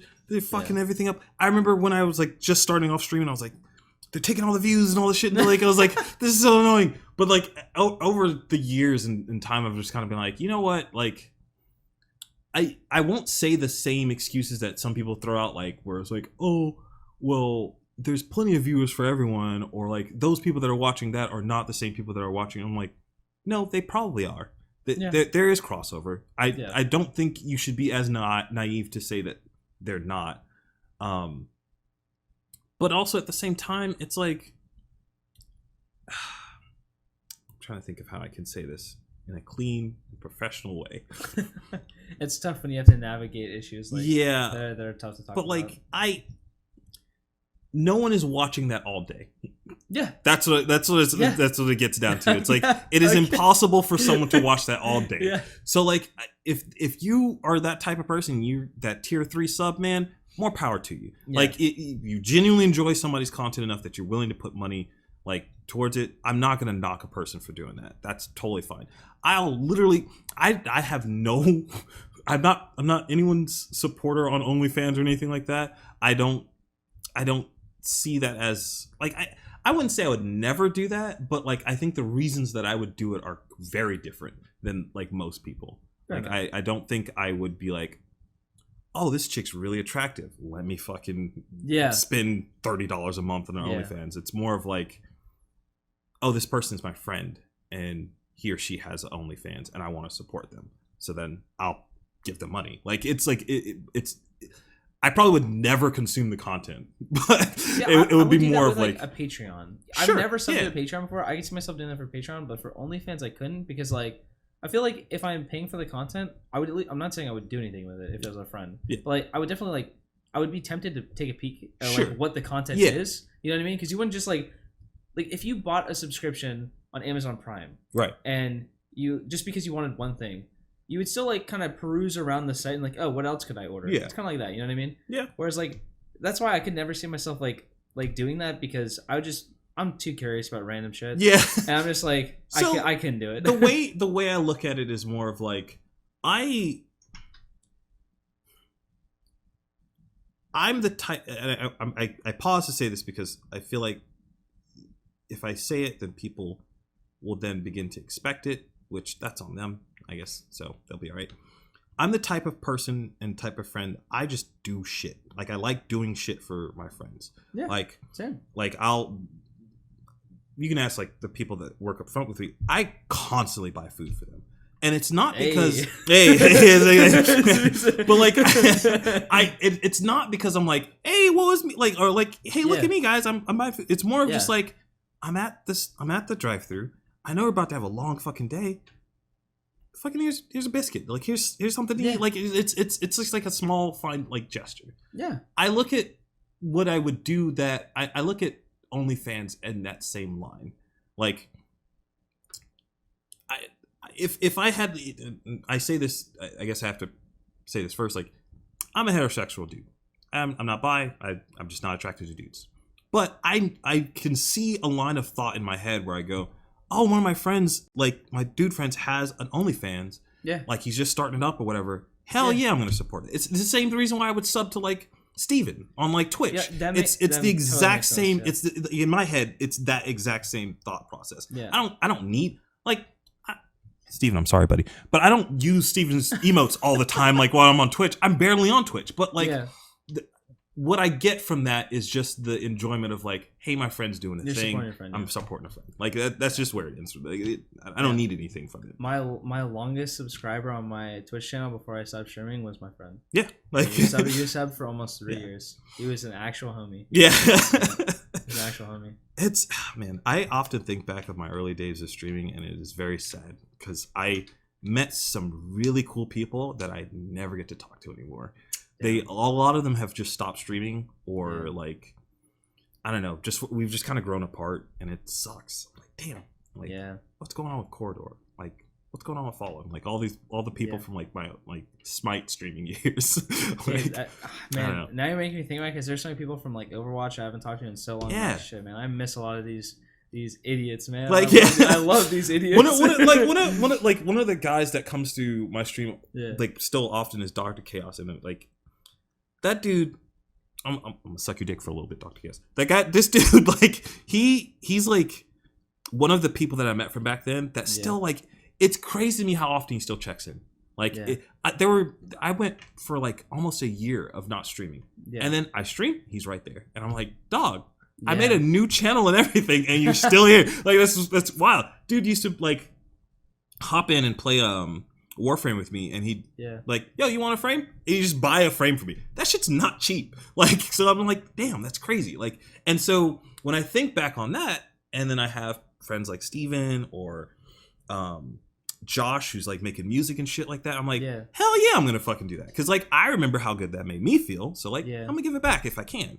So I don't know, that's the general way that I think of like streaming and stuff like that. But now I guess my taste has kind of evolved out of streaming, and I want to do different stuff, but it is what it is. I don't know. My brother has appeared.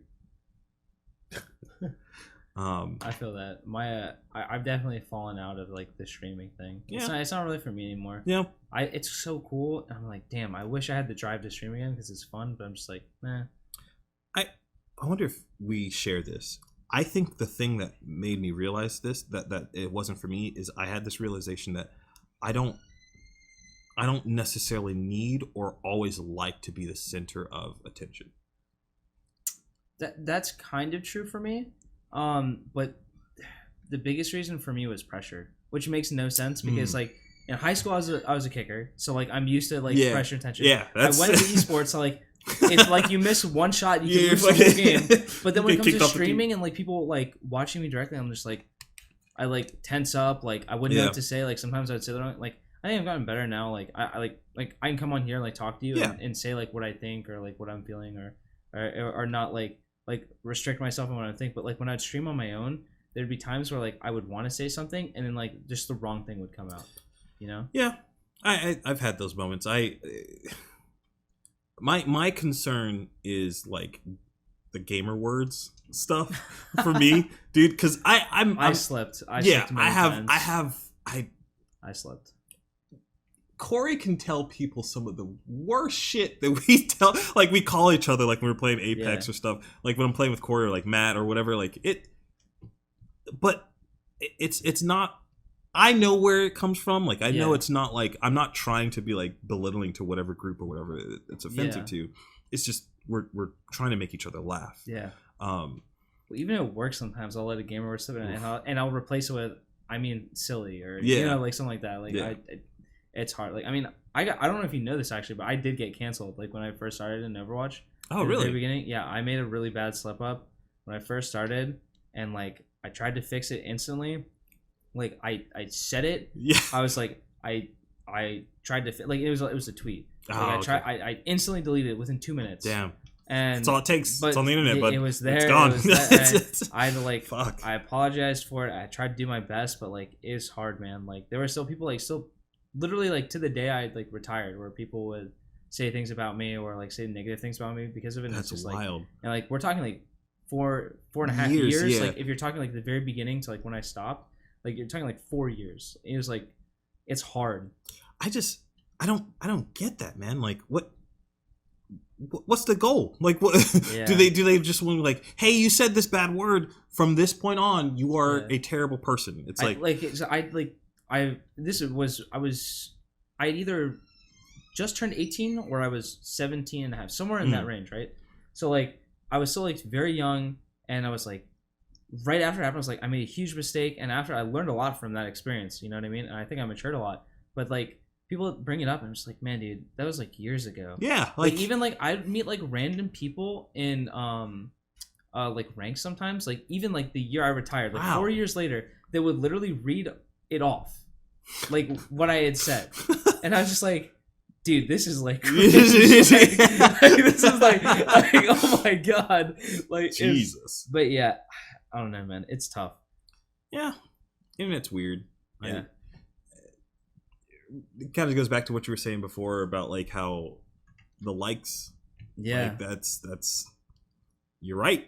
Like that's where it kind of it's things like are devolving. The positive like feedback loop of like really wanting like other people's what's the word? It's not attention. It's approval. Approval. Yeah, like a validation Yeah. of some sort. Yeah.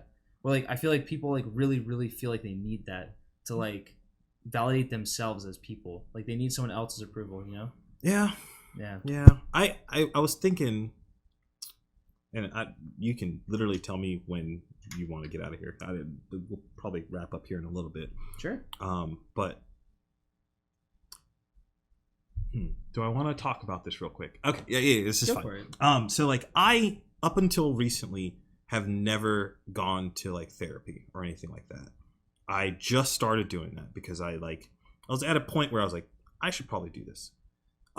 So I did, and I quickly I haven't had like an official first down like sit down session or whatever with my therapist. Yeah. But like I immediately was like, oh, there's a lot of shit that I didn't like that I'm not like. For instance, so we were talking about how like people need validation from the internet. Yeah. People wouldn't need that if their friends did that. Yeah. And a while ago I was thinking, you know, I'm not a bad friend, but there's certain aspects of like the relationships and friendships that I'm like, I'm dropping the ball here. Yeah. Like, and even if it's like something that you're like, they've never literally asked me, like something like of checking in on my friends every now and then, especially right now with like COVID and whatnot. Like, I'll shoot a text every now and then and be just like, hey man, how you going? Like, you doing all right? Cool. Awesome. Dope. Like, those are little small things that like, I didn't realize that I didn't like that no one ever did to and for me. That now that I realize it, I'm like, oh, okay, I have to do this. Like, this needs to become a part of like normal things for me. So like, I don't know. I think that validation falls in that same category of like, you don't need the internet if the people that are in your life are quality and they're stepping up in those positions where I think. I guess I need to clarify. I don't think that just because you high five somebody or you, I don't know, like you shared a sandwich one day that means that you got to check up on them and everything. Like I'm talking about my close friends, like these are people that like I spend a lot of time with, like I play a lot of video games with, like, go out,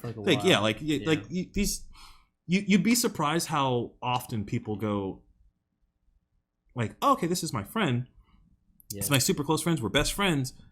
But like it seems like it only revolves around a thing. Like for me, when I was growing up, that was like card games. My best friends were all like Yu-Gi-Oh players. We all sat around and played Yu-Gi-Oh. The moment I stopped playing Yu-Gi-Oh, I remember the first time I stopped playing Yu-Gi-Oh, disappeared. I never saw any of those people ever again. Yeah. And I was like, man, this shit sucks. That kind of feels shitty. But now I'm like, these people, like, regardless of what's going on, like these are my boys. These are my people. Yeah, there's a lot of superficial like friendships out there that like get formed, and it's hard sometimes because like you have to distinguish which is which. Yeah, it's tough. It's not easy. Yeah, because some of those people will start as superficial and they'll become the friends, but then sometimes they will always be superficial friends. Like, and because like some of the people that I met through Yu-Gi-Oh, I didn't see like when the pandemic like started. I haven't talked to those guys since, right? Mm-hmm. But there's a specific group of guys that like we'll still find ways to like have fun. Like we played Pokemon Master Trainer recently, the board game. That game is so toxic. It is so fun, dude. We had such a blast playing that game. And my god, like we were like, okay, so we have this one friend who loves Charizard, right? Okay. And in this game, when you get an event, sometimes you get the trade event. And it's not like a trade. It's not a mutual transaction. This is a I want this Pokemon, I'm taking it. So he made the strat where he knocked out his own Charizard on purpose and didn't revive it until he reached the Elite Four, so we couldn't snatch it from him. And it was like it was so good. And it's like these are the experiences and memories that I love. You know what I mean? That's awesome. And like you can't get that with someone like your superficial friends. Yeah. Like and I knew a lot of those people too, in like when I did esports, where like they were only friends with me simply because they wanted someone to stream with, they wanted someone to play ranked with, they just in case they got kicked off their team or they got benched, they wanted someone they could go talk to and say, hey man, you need a new guy, like something like that. But then like I remember specifically, and this is the same guy I was telling you about, was sub to my very first sub. Like he's probably my best friend I've ever had, and we've been friends for like 10 years at this point. And I remember specifically, I was in the finals of a tournament for 100 grand, so it was a big deal. Yeah. Right. And we lost, and in the last map of the very we were playing, it's a best of 7. In the very last map, I played like absolute dog water. Yeah. I played so bad, right? No. And my buddy like everyone, like I shouldn't have done it, but I opened Twitter, I opened Reddit, I was like, a mistake. I was like, what's going on here? And I had like, dude, I felt like my world was collapsing because like I felt like my teammates, I feel like I let my teammates down. I feel like some of my teammates were pissing me, even though they threw like so many maps ahead of time, and I didn't say shit to them. That one, but they gave me this vibe that at the end they thought it was like me, and I was like, in my head, I'm like, you guys remember all these other maps that we should have won? Yeah. But anyway, there's a little bit of salt with it. Yeah. All right. But anyway, so like I was like, I felt like my world was collapsing. Like I had people on Twitter roasting me. I had people DMing me like random things about how terrible I am. Like I had Reddit threads about me. And then like I had that one friend, and like without me saying shit, I didn't say anything. Like I remember crying my eyes out just sitting in my room. Because like I had dealt with pressure like this before, but this felt like on another level. It's the entire world. Yeah, like it's people you've never like it's exactly. And it's like he messaged me and said, "Man, dude, you played great." I was like, that's what you need, man. Those are those people, dude. Like I don't know. Get if this is like, it's not fair of me to say, because like people have different life situations or circumstances, whatever. Get you a friend like that. That's it's very important that you have someone like that in your life. Like it is insanely important. Yeah. And me telling you this as a 30-year-old man, like did not realize this until like late. Like I don't know. I say late. People are like, you're 30, you're fine. But like it's like there are many years that I didn't have people like that in my life, and didn't value those people like that in my life, and now I do, and it's changed my entire outlook. But like you just gotta randomly like stick your neck out for your friends, and then you'll figure out like which ones are there, and then they're just never gonna leave you. They're always gonna be there. They're just gonna be like your homies for life. That being said, be careful. Oh, for sure. For sure. There are some people that know that is a thing, and they will try to abuse that. But but like that's use your judgment. It's like you do it, and then like you see if it's reciprocated. Sure. Yeah. And then it's like, okay, it's not reciprocated. Right. I got the message. You know what I'm saying? Like, it's like that. That's kind of how I see it. There's a lot of people I know, even when it comes to streaming, and like they're popping off, like they're making big channel moves, and I don't want to say like, oh, I'm happy for them, because I feel like that's very empty. Because like, I'll be honest with you, I don't think about it that often. So it's not like something like, yeah, man, go. Like I literally don't think about it that often. But I see how they got there, and that to me is very it's like motivating? No, it's like it's not how I like, if it's not how I want to be famous. Oh, I see. Like I would never choose that route. Like that like, because to me, and this will probably mean that I will never achieve the success that they do, or at least I won't do it in the speed that they do. But like morally, I don't think I could do that. That makes sense. I see where you're going with this. So I don't know. Like some people are just there to like be like, oh, cool, found this person that's super popular. All right, how can I like milk something out of this? Someone like Greek is probably the perfect example of this. Yeah, like he latched on to like, Tyler One. Like, oh, he hard leached off his audience, but like because he was a good entertainer and a streamer, it ended up working. But it's like you could have just done it the regular way, and like after a couple months or maybe even a year, depending on how long it takes, you would have gotten the same thing, and you wouldn't have had to like maybe be a little bit less, I don't want to say immoral, because like it's not immoral, but it's oh, dude, you're leeching. Everyone can see it. Like it becomes a thing, and it like, I don't know, like no one wants to be a leech, right? So, well, some people are fine with it. Well, that's the problem. That's true. That's like, some people are just like, that's me. Like, I'm getting ahead, dude. And I'm like, yeah, you are. Yep, you're doing it. Like, I see what you're saying. Yeah, but I don't know. I don't think I have anything else. I don't know. I one of the things I need to stop doing is I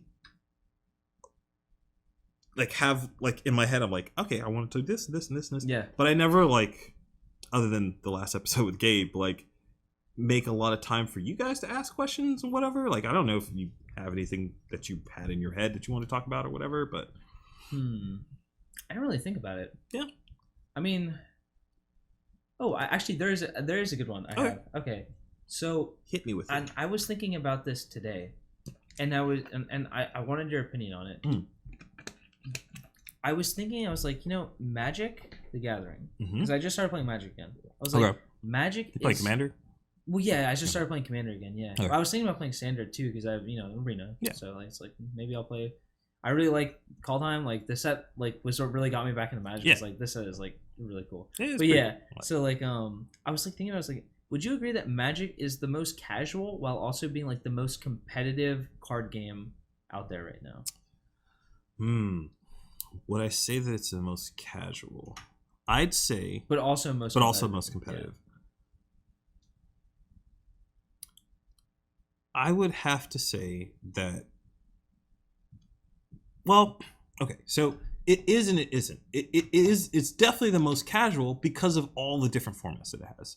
It has some formats that are just like clearly this is not for casual or not for competitive players. Like, people are gonna hate this, specifically one person that I work with, but Pauper is not. Like the intention of that format, the intention. I'm sorry. The intention of that format was never for it to be like a competitive thing. It was like, hey, we don't want people to spend $5 million trying to play competitively. Like we're like, okay, we'll make this format. On Wednesday, I'm gonna be here. Yep, there stuff. It is. Strong moves. Hey, maybe you can get on here and defend it yourself. But oh wow, this is what we do here. But no, like I like that. There's Commander. Commander's clearly not like a competitive thing. Like it's meant for it to be like. Some people would say it is though. Like you can make but you can make anything competitive. That's true, like that's true. But like if you look at the rules of that, a singleton format with 100 cards, like it's supposed to be random and like crazy. Like that's what that format's for. Like so like there's very casual things. The only reason I struggle to call Magic competitive is its mechanics. Its mechanics are they're doing things now to fix this, but their mechanics are dated. And I think people are beginning to recognize that, and I think they're beginning to recognize that, which is good. Mana as a system is a very anti-competitive mechanic. It is like the way that they use mana. So the reason, like the land system that Magic, right? So, and I'll explain why. So basically, like you're playing a card game. So right off the like entry point, there is a degree of luck. Yep. Because you're drawing cards off the top of a deck that is randomized. Random luck. Yep. In Magic, that luck is like multiplied to the moon because you now need something that is a resource in order for you to play. Yeah. But you can't get too much of it because then also you still can't play. Yeah. But you can't get too little of it because also you can't play. You need just the right amount. Yeah. And you're pulling that from the same place that you need the cards that you need to play. So every turn, you're rolling the dice. And because of that mechanic, it makes that game have some swings that are just like not very competitive. Like everyone sat down and played a game of Magic where like you drew your opening 7, you're like, hell yeah, buddy. I got 3 lands, I got 4 spells, I got this. No problem. Yeah. Then you draw a land and you're like, no problem, my curve is gonna be all right. Then you draw a land. Then you draw a land. Then you draw a land. That is not a competitive game. Like in that moment, it's really bad. It's like, damn, I literally couldn't do anything about that. Yeah. And they've had the inverse, where they open up with 3 lands and they stayed with 3 lands for the rest of that game. Yeah. Like and it's like those moments make me feel like Magic is not the best competitive thing. That being said, they have been making strides to fix that. And I love that, like those cards that they released in the flip cards. The flip cards. Yeah. Perfect idea. And what's crazy is I remember brainstorming with someone. I was like, how do you fix this? This is so bad. Like, this is not good. Like, how do you fix this? And then it never clicked to me, like, make them 2-sided cards. I was like, That's perfect. Yeah. That's literally a perfect answer. I play a ton of those, like in my commander deck. Yep. Yeah, It makes the game a lot more strategic because they're either the land that you need to play or the spell that you need to play. I was like, that's perfect. And like, I use both sides all the time. Mm-hmm. Like it's not just like you always use always use spell. Like, depends on the situation. Yeah, I love it. Yeah. I don't know. I think Yu-Gi-Oh actually has the means to be the best, like the most competitive card game. Yeah. But their what's the word? Their card development team is really bad. They power creep the hell out of that game. And because they do that, it's really hard for it to feel competitive.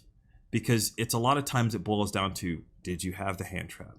You didn't? All right, sorry, bud. Like, you're fucked. Like, there's nothing you can do about what's about to happen to you. Like, in those situations are like, man, that sucks. So I don't know which one I would say is more competitive.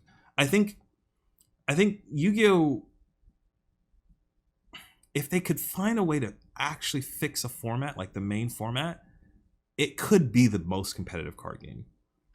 But I don't foresee them ever doing that. And Magic, I think Magic will end up being the most competitive card game as long as they keep making things like those dual lands, like in those flip cards a thing. So, I like them a lot. Yeah, I really do. It pissed me off because I was sitting there thinking, I was like, the only way they can fix this is if they make you have your deck and then you have to have your mana deck like as a separate thing, and then you choose which one you want to draw each turn. I was like, they should do this. This makes sense. Yeah. And then they printed those, and I was like, why did I not think of that? I was like, this is perfectly fine answer to this issue. So I don't know. Yeah. The only thing I think that sucks about Yu-Gi-Oh! Is there's a lot of complexities involved in the game that I think a lot of people don't see when they first start playing, or they take a really long time to learn. Like, I actually had an issue when I was playing recently with a judge. I was literally playing against a judge, a Konami judge. Okay. And we're about to find out whether or not this is a good judge or a bad judge. Well, okay. To be fair to him, he had just come back from a break from the game, so he'd only recently started playing the game again. Okay. So like, I don't fault him too much. I feel like you're talking about me. But that's all right. You're describing me. Like, so we had a slight disagreement. I was right on the ruling, and then a little bit later, we had a very complex like chain link, and then resolution, and then a new chain, and then for anyone who doesn't play Yu-Gi-Oh, that's very much like a complex set where we were reacting to each other's plays. It finished, everything happened, and then a new one started right after. Right. So like, on the second wave of like us responding to each other, there was a little complicated series of events because of a specific wording on a card and a semicolon, and that changes how the card works. Yep. And he had a disagreement with me, and then I explained it to him, and he's like, "Oh yeah, you're right, huh?" And I'm like, "Yeah." And then the game ended. I was like, "Cool, now I top," or whatever, and I was really excited. And then he came up to me. We had a conversation about it, but it's like we had this like 5-minute like wave of like us responding to each other. I'm like figuring out the ruling. Yep. And it's like, damn, that was so fun. Yeah. And we came out to each other after we were just talking about it. Yeah, that's really cool. Like, hell yeah. I love those moments too. Yeah, it was so good. And like, I really like the guy. He's from Vietnam. You've probably seen him around. If he's judged during the time that I judged, then yes. Yeah. He's a really cool guy. I love talking to him. I can't wait. And like, is he roommates with somebody that we work with? Possibly. Okay. I don't know the answer, but I think it's very likely. Okay. Because of the person I know he hangs out with. Okay. But yeah, so like afterwards we talked about it. I was like, he was complimenting me, I was complimenting him, and then I'm like, dude, I can't wait to play again. Yeah. I was like, shit, I had so much fun with that. But like, I haven't really had that magic, but I think that's just because I play Arena. Everything is resolved. And, I miss the paper Magic experience. It's been so long since I've had that. I found myself. I did that today. I was thinking about whether or not I was going to do it or not. But I ended up buying paper Magic cards earlier today because I was like, you know what? I'm going to play Standard at one point. Really? I want to play Standard in person somewhere. I don't know where I'm going to play Standard in person somewhere, but I want to. Because for me, it's like any card game. I see like a deck idea and I'm like, I want to try that. Like, I should be able to just be like, I'll go to Arena, but I'm not spending money to get wild cards. I refuse. Do you know like deck idea you're gonna build, or like what colors? Yeah, so I've since somebody I'll say it later, but I was looking at Jeskai, so red, white, and blue, giants. Like the wizard giants that came out in Kaldheim? Some of them are in Kaldheim, some of them were in Theros Beyond Death. But there in Kaldheim there's a 4-drop enchantment that just says if you control a giant, just take your opponent's shit. Just literally take a non-land permanent of theirs. It's yours. Jeez, and I was just like, I like that. Like, that's good, that's yeah. pretty dope. Yeah. There's also some other stuff that they have that like the card I bought today, it's a mythic rare that's only $2.50, which is wild to me. Magic doesn't have like graveyard effects. That guy's a graveyard effect. Is it a Kaldheim card? Yeah, it's Quake. Oh, the red one? Yeah. Yeah. That card's broken. Like Yeah, I don't that card's like. really Maybe it's not broken. I don't know. I get super excited with cards, but I read that card and I was like, so you're telling me I don't need to play this card? I just need to discard it. And there's plenty of red cards that say discard a card, draw 2 cards. Yeah. So like I was like, I'm just gonna play this and like draw through my deck, be able to play other spells that I need to play to like wipe their board, and I have this thing in my grave just pinging them to death. Yeah. Like it seems insane to me. Like and that price point is nuts too. Like it's $250. Yeah, I was like, this is crazy. I don't know why. Like this is a whole nother topic. That would Yeah. it'd be a really deep dive, but like the expected value of a Kaldheim box is like only like $55, and I'm like, this set is nuts. Like the cards in this set are really good. And like I just it doesn't make any sense to me. The theme is great, the power level's good, the art is fantastic. Like everything about it, I feel like is so good. I think that Magic has had a series of being spoiled in the last few sets. Like if you think Throne of like somebody was actually joking about this earlier today, but they were 100% right. Throne of Eldraine was a moment in Magic where like I don't know what the fuck Wizards was thinking. They printed some absurd cards in that set. Like Oko, Once Upon a Time. Experimental Frenzy, like they're some of the most absurd cards they printed in that set, and it was just like, what are you guys doing? Like this is crazy. So like they had this really huge power like spike, and then after that they were like, oh shit, we fucked up. Sorry guys, my bad. And then they're like Theros Beyond Death, and they're like Uru, this is a totally fine card. We're like, stop, guys, you're fucking up again. And so I think this set is the first time where they printed a set. Granted, that whole combo in Modern with Tibalt. It's kind of good. Like it's kind of obnoxious, but but I think this is the first set in a while where like there aren't multiple cards from it. You'll be like, hey, we're gonna have to ban all these things. Like, hey. So I think that's probably what people are looking at, and they're just like, well, this isn't Oko. This isn't Teferi Time Raveler. Like, I saw some crazy chart recently of like all the times they banned cards in Standard, and then like there's like back in like the 2000 to 2010 there was like a pretty good bout, and then there's like there's like nothing here. We went back up again like 2014 or so, then went to nothing, and then 2020 2021 woo to the moon. Rocket ship. I remember like I thought about that while it was happening. I was like, has this been a normal thing in Standard? Because it didn't seem like it was, and like it wasn't. Just like Jesus, man. No. And now, because people used to make jokes about it, I was like, no, I played back during like shards and like that block, and they didn't ban things back then like this. This is like, absurd. When I first got into Standard, because the first time I played Magic was like Alma Cat block, and then there's like Dominaria and stuff like that. It's like and it's like I feel like an old man. It's like back in my day, the scariest card we had to worry about was like Goblin Chain Whirler, which was to be fair, that was a really good card. Yeah, in Standard specifically, the card was really good. But then I look at like Uro, and I'm like, what the fuck? What?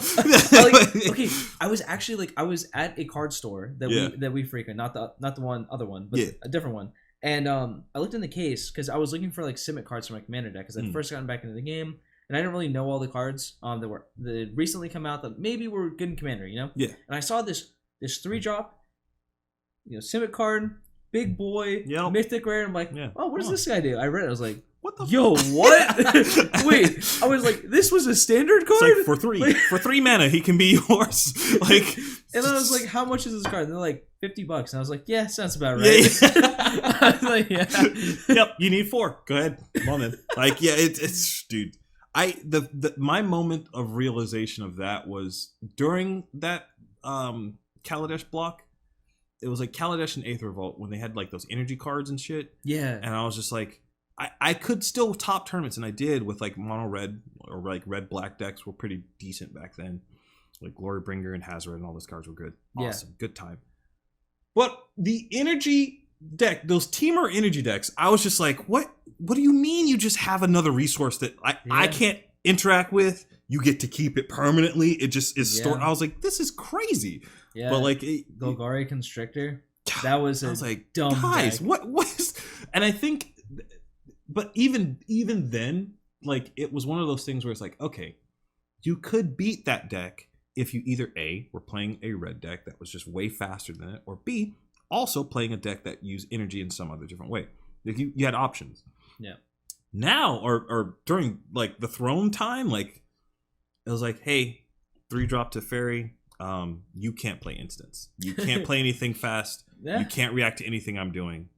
Good luck. Like, it's like all the while you're trying to stop me, my plus bounces your card.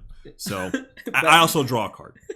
That it's just so much. It was like, God. Back in my day, my Teferi was 5 costs. Yep. All right. It's like, I thought it was funny because there was a moment in time where both of those cards existed in standard, and I was just like, Teferi friends. It's like, Jesus, man. Like, Yeah. I think what happened, and I'm willing to bet that this probably was a true conversation they had at WotC, was they started really looking at 3-drop cards, because you had Teferi, then there was right behind him, what was it, Uru? Yeah, I mean, Uru was the a 3-drop. 3-drop, yeah. There was another card that was a 3-drop card that it was just like, this is too much at this early in the game. Do you know what colors it was? I'm trying to remember. Because I will like, even without like knowing the name, like, there have been a lot of really good 3-drops recently. Yeah, that I've noticed. it's just like, it's like, so, and I feel like I've noticed it because now that slot isn't as insane as it used to be. It's usually 4 and up now. Yeah, 4 and up is usually where like you start reading some absurd effects on cards, and you're just like, holy shit, okay. But I guess it's not an absurd card, but I think it will lead to an absurd deck. But that Pyre of Heroes card, that card looks it's really super cool. cheap. Like it's one of those cards that I feel like it's like $2 now, but all it takes is for like some decent deck to be made, and the card will shoot up in price. Someone's gonna brew some random deck, and I'm just like, damn, that combo is really cool. They just made a whole bunch of shapeshifters, so like you don't need to have the actual card, like the actual share type, because they're everything. So like I was like, oh, okay, these are two things that are like very like good together. Like if all it takes is for them to make one card that like pays that off, I'm like, Jesus. There's another really good 3-drop that came out relatively recently from War, which was the Kiora, I think, or I forget that planeswalker's name. It's the Merfolk lady. The Kiora. That's her name. Yeah. Okay, yeah. There's a 3-drop planeswalker.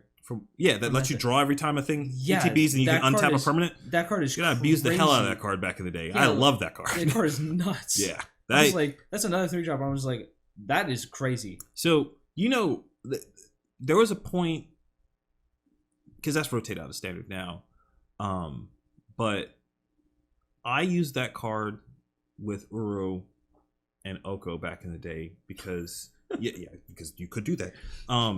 But you had that with the Great Hinge. I was what like, does that do? So it's a 7.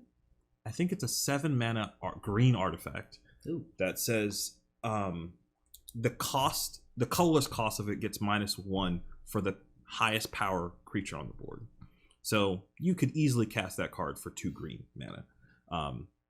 Every time a creature enters the battlefield, it gets a +1/+1 counter. You draw a card.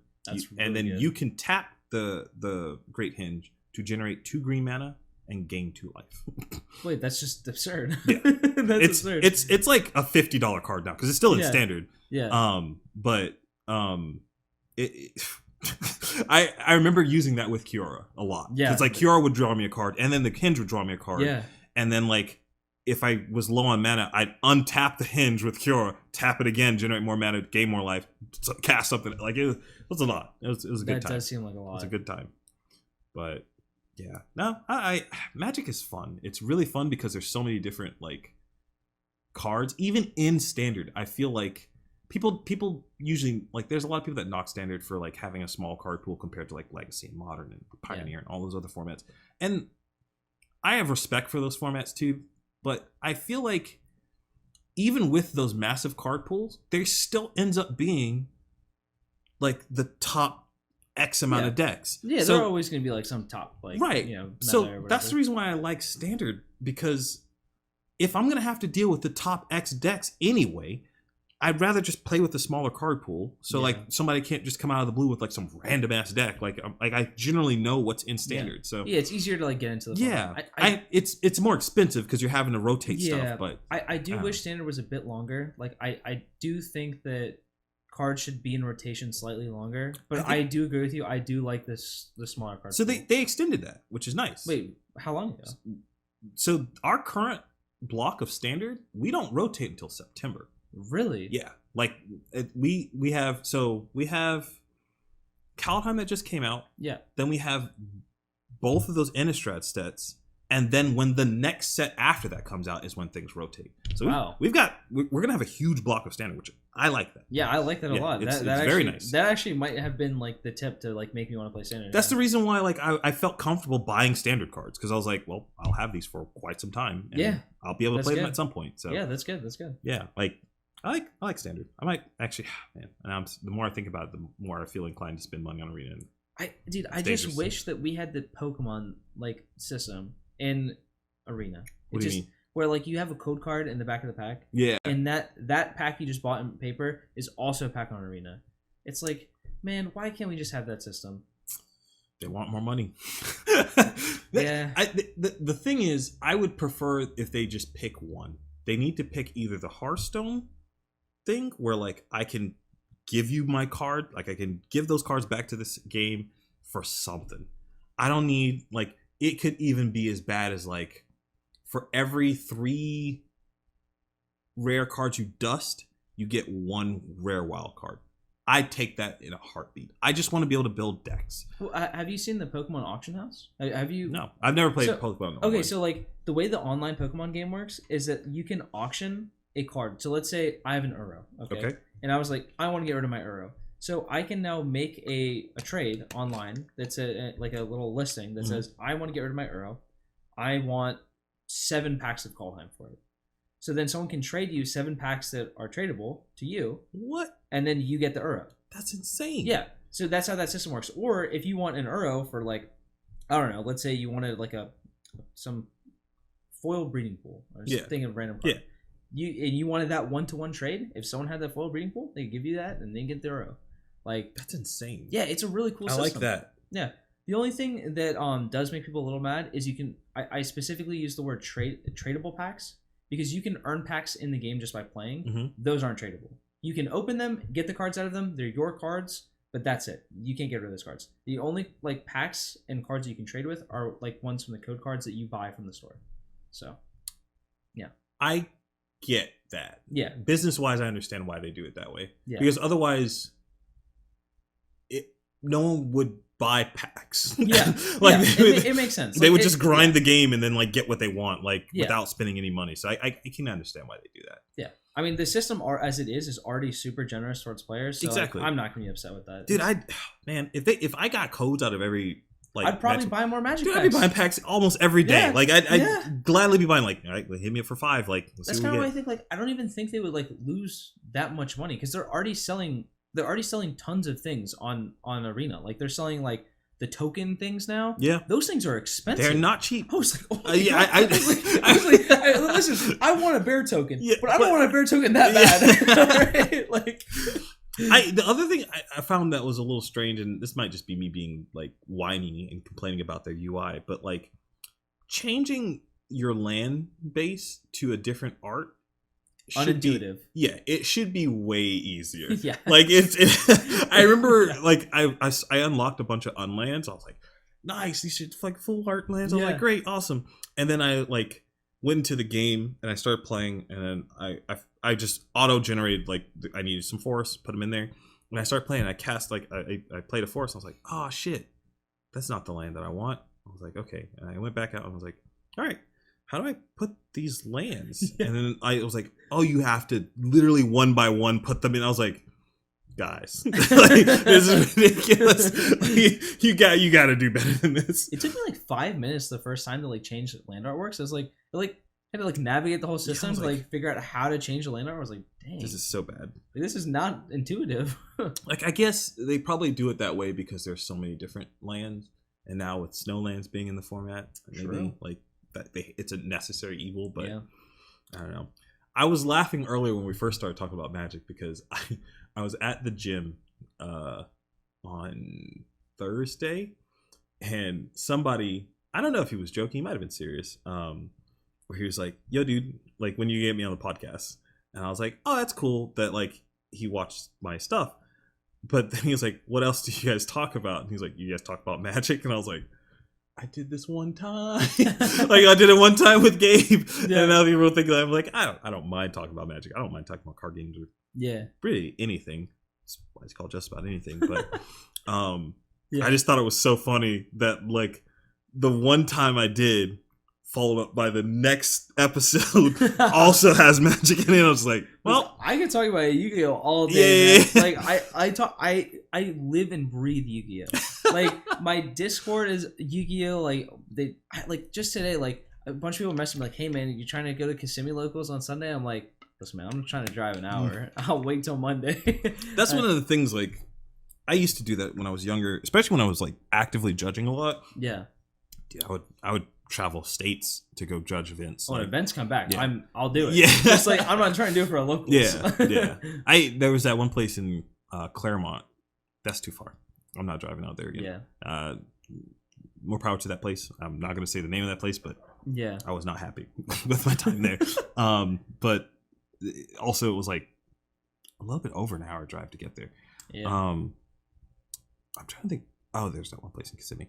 But yeah, traveling to play cards only feels good if you top.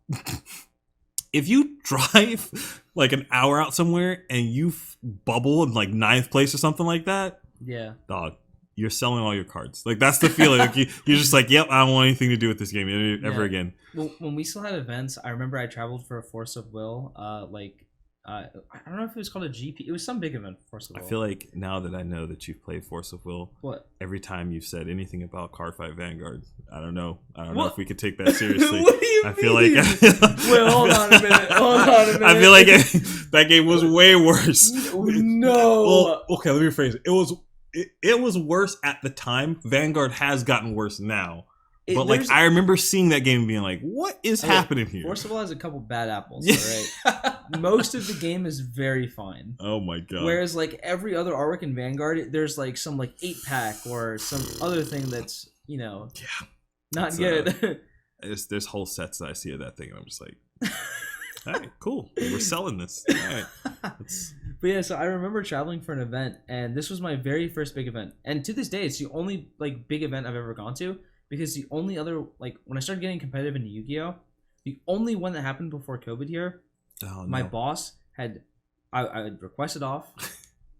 It was like, yeah. Yep. And then they called me in. Yeah. And it's like, all right. It's like, all right, guys. That happened. Yeah. So I missed that. So when Yu-Gi-Oh sucks. events do come back, I can't wait to play. But my very first Force of Will event, my only one, I played a rogue deck.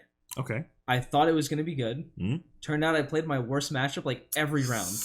And it was really bad. Like, I was like, I kind of built the deck to beat like 2 of the 3 decks in the format. And it was like, if I play the other one, like I have ways to beat it, but if they're a good player, they're probably going to beat me. And it's like, I just played it like every round. And I just got completely dumpstered. And I felt so bad at the end of the tournament. I was like, man, I'm just going to like, this was not worth it at all. And my buddy topped. Of course. Yeah. So we're going home. And this is the same guy. And like, this guy's really good at the game. Yeah. I think you know who I'm talking about. And, we were talking about it, and it's always really fun when I played him at locals because we would he would win majority of the time, but I would still beat him every now and then. Mm-hmm. So like I know I wasn't like dog water at the game. Right. So like we're going back and he topped, and I'm just like, I lost like every round but one. Yeah. I was terrible today. It felt so bad. So I know what you mean. Like at the end of an event when you travel, it's just that was one of the cool things about my early days of Yu-Gi-Oh that I kind of miss-ish. Was like So there was this dumb thing that people had back in the day. They were like, "Yo, we got these Yu-Gi-Oh teams. Like, I'm on team blah blah blah," and I was like, Yeah. When I was younger, I was like, "This is cool. I got a team. Like, I'm on this team. Like, this is awesome. We got play mats and stuff." Thinking about it now, and older, I'm like, we were just friends. There was no reason for us to. We didn't need a team name. Like, we were just friends that played the game. We shared cards. Like, but but it was cool to like have a group of people that could help you with plays. Like, you could sit down. Like, we would. This is so stupid. This is why I had so much. I wouldn't say issues, but like this is why like I don't know. I was super nerdy-ish. I didn't break out of like the stereotypical nerdy shell until like high school. But this will explain why. Because I would get out of like high school, or I get out of class. My mom at the time managed like hotels. Yeah. So I would just go there, and I had free reign to like go to the conference room. So we would go, I'd get off, we'd go to Books A Million, we'd play with a bunch of people, like, all right, the team has to play test. We go to a conference room and we put play mats out and everything. We would just sit there and play Yu-Gi-Oh all day. Like, it sounds awesome. It was awesome. Like, but like that was what I was looking forward to. I remember being in class, like thinking and writing up deck lists and like looking up like rulings and stuff like that. It's just like, I don't know, like I put so much time into that game. It creates so many good memories. Like, I have something similar right now with one of my groups of like friends, where we've started inviting like a couple more people to like play tests with us that like we've known for a while now. We're like, we can let them in our circle kind of thing. And it's like everyone is like super cool. We like bounce ideas off each other, like, hey, this might be good, or maybe you should side this format or side this card this format, stuff like that. And it's just those like, conversations are always fun. It's fun. I did, like, especially one of my friends, like, we're always hyper competitive with each other. So the second we play in a tournament, we're just like those are always good. It's man, so good. And like afterwards, we'll shit talk each other all day long because like I drive him, because he's on the way to locals, so I'll pick him up and then I'll drive him home. And like if he had a bad day, he'll be like, "Man, that player is so trash. I can't believe I lost him." I'm like, "Yeah, man, you're so much better than him." And then like and vice versa happens, it'll be the same thing. And it's like, that's always cool. It's so much fun. Like I've got had such a good time. It's so okay. I'm gonna hopefully not burn any bridges. Understand that like I don't hate anybody or anything like that. But there was a person that I don't know if he's in like your group of friends or whatever. That like, we might have talked about this at one point too, but like my initial interaction with him left like not a bad taste, but like it was just one of those things I was like, you seem shady as hell, buddy. Like I was like, I don't know. And like he was very friendly, polite with me and like whatnot, but it was like it felt friendly in the way lane of like, oh, you do some shit that's pretty cool, man. I wonder if I can get in on that. Like it felt like that. I was just like, dog, no, don't do this. Don't be like one of these people. But like I think the more I've gotten to know him now, I'm like, okay, that's just kind of how he talks. So those are his mannerisms. I think I know who you're talking about. I was just like, he's so dog, cool. Don't do that. Like, I was like you were such a nice guy. But yeah, no, I think you have a solid group of friends, man. Like, granted, I don't know them nearly as well as you do, obviously, but from the small interactions that I've had with them, they're super cool people. It reminds me a lot of the people that I played with in South Carolina and Georgia and stuff. So pretty much everyone in our group. Pretty much. It's like all like pretty sick. Pretty much. And we all have a good time. And I feel like, honestly, like as much as like I'm a competitive person. I mean, like I said, I did esports and stuff. Like as much as I love winning and playing stuff that's competitive, like at the end of the day, it's like everything is like, it needs to be fun. It's fun. It's gotta be fun. Gotta be able to like hang out with your boys, like just chill, and it's like sometimes it's all you need. Like there have been times where I've like done terribly at locals, and I'm just like, you know what, I got my homies. Like even that time where I was saying about the Force World GP.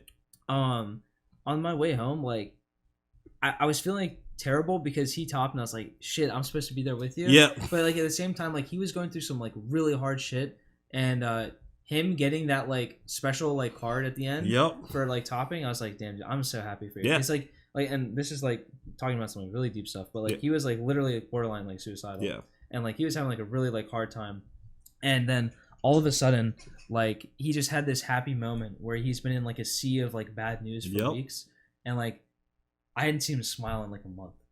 And I was just like, damn, dude, I feel so good for you. Yeah. Like, all my, like, negativity is like, it was like, awesome. Oh, dude, it's like, out of here. It was like, I was really happy. Yeah. That is the mindset that I try to have. I won't say that I'm perfect and I do this all the time, but usually, like, when somebody luck sacks me in a tournament or something like that, I'm like, maybe he needed this win. Like, you know, like it's not even like in a pity kind of thing, but it's just like, because a lot of times like they'll do it and then they get so excited. I'm like, all right, like, yeah, like it also helps to remind myself, like, we all signed up and paid $5 to play a card game. It's a card game. Yep. We know that, like, it was $5 as well. It's also, yes, it was also $5. Yeah. This is not like a $50, $100 entry or like a poker table where you pay $250 to enter. Even at the bigger events when you pay like $20, you still got something immediately up front for those $20. So like, yeah. You probably got like a mat, or like you got like your 4 or 5 packs for entering or something. Yeah, like you got something. So like, I don't know. That helps me deal with like the randomness of card games, because there a long time I would get pissed, dude. I would get very livid up and like, this game, like, but yeah, man, I can't. Now you're making me want to build this deck that I've been wanting to build for a while, so I can play some Yu-Gi-Oh. What is it? Let's hear it. Let's hear the spice. It's nothing spicy. It's some fucking tier 1 like bullshit, what like is it? Let's fucking hear it. Subterror, like nonsense. Like Subterror Dragoon. Yeah, Hell yeah. I ended up buying the Dragoon. I was like, we haven't had this in stock in a while.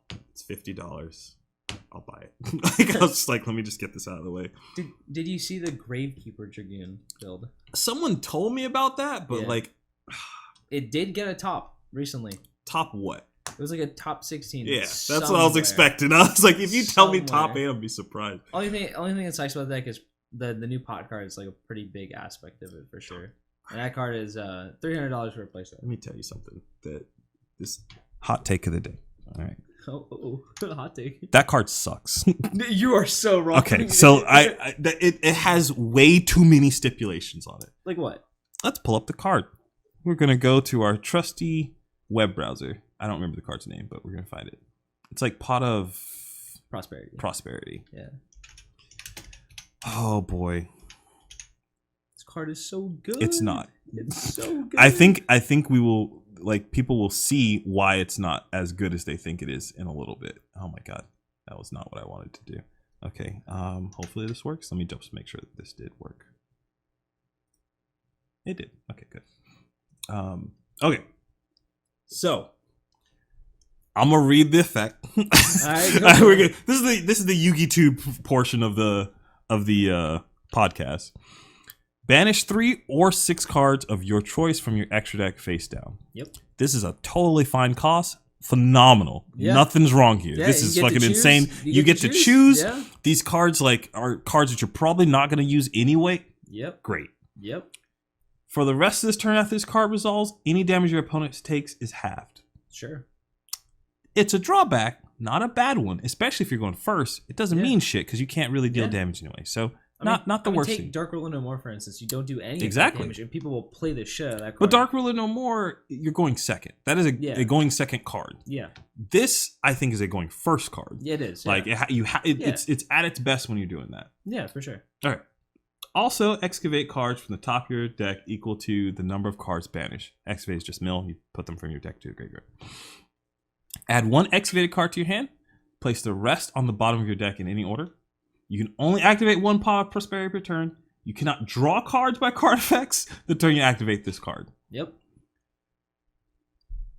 Okay, now that I just reread that, it actually seems insane.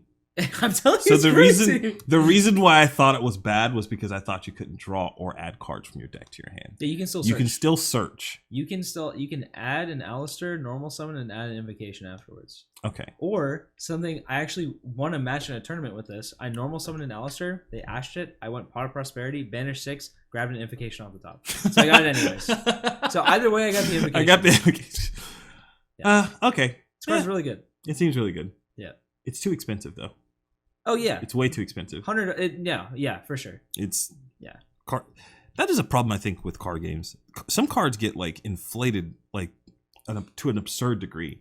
Well, what sucks too about Yu-Gi-Oh is now that they've discontinued the special editions, which for anyone who doesn't like follow like Yu-Gi-Oh, it's like the it is what would be a good example of this? No other card game really had special editions, did they? I mean, it's yeah, I see what you're saying. I mean, it's essentially like a reprint. Like they give you a little box. It has 3 packs and a promo, and it's like a rewaving of the set. So you can get the set again, and that usually brought the secret rare value down, and we don't have that anymore. So all these secret rares like Pot of Prosperity that have come out in the new core sets are, well, they're going to be expensive until they get their first reprint, which is going to take a long time. I see myself possibly buying packs instead of buying this card. This card is priced at a point that like I'd prefer to pull it than I would to buy it. Yeah. Like when the boxes are worth like not even at its lowest price, the boxes are still cheaper than that. So like I prefer to buy a box, pull one, sell the rest of the trash back, put that into the next box, maybe not pull one, but pull something else that's well. Like it seems more cost effective to actually just buy the pack, which that means that the card is priced way too high. Yeah. That like if whenever that becomes a thing, have you seen like the rest of the set? It's pretty bad. It's really bad. It's not good. There's like one other card, and it's like I think $30 at best. Jesus. Everything else is like under like 20. I don't know, man. It's not a good set. It's not. It's not a good set. I had a friend that was talking about like he was just theory crafting about the armed dragons. Yeah. And he was like, well, the only elemental dragon we do have in the format is wind. So like you could technically play it with that. Yeah, I actually saw someone playing the deck with that. Yeah. I don't know if we're talking about the same person. It's Hightower. Oh, okay. No. Yeah. He would try some shit like that though. Yeah. Hightower loves playing random like wild shit. Nah. Yeah. The friend of mine, he was like a pretty prominent Yugi player, but that would have been way before your time. That would have been like while you were probably still playing Overwatch. Right. His name was Chris. And I've had him on before, but we didn't talk about Yu-Gi-Oh at all. He's like a personal trainer now, but okay. If you ever hear somebody say Zombie Chris, that guy. That's like that's his nickname. How is that his nickname? How do you get that? So this dude magically, he might be either A, one of the best Yu-Gi-Oh players I know, or B, the luckiest man in the world. He has won multiple big level events with just zombies. Even in formats where there was no reason for him to do that. So he just plays zombies. He just plays zombies. Like, no matter what the format looked like, he would always build a zombie deck that was able to top. Like, so he just got the name Zombie Chris. Like, but it's funny. Works. I remember playing with him so many times. It'd be bullshit. Like, he'd be like, all right. Like, I make my plays, whatever. He's like, Dark Arm Dragon. I'm like, well, shit. I got to deal with this thing. And I'm like, well, I got this bottomless. I'll deal with bottomless. He's like, cool.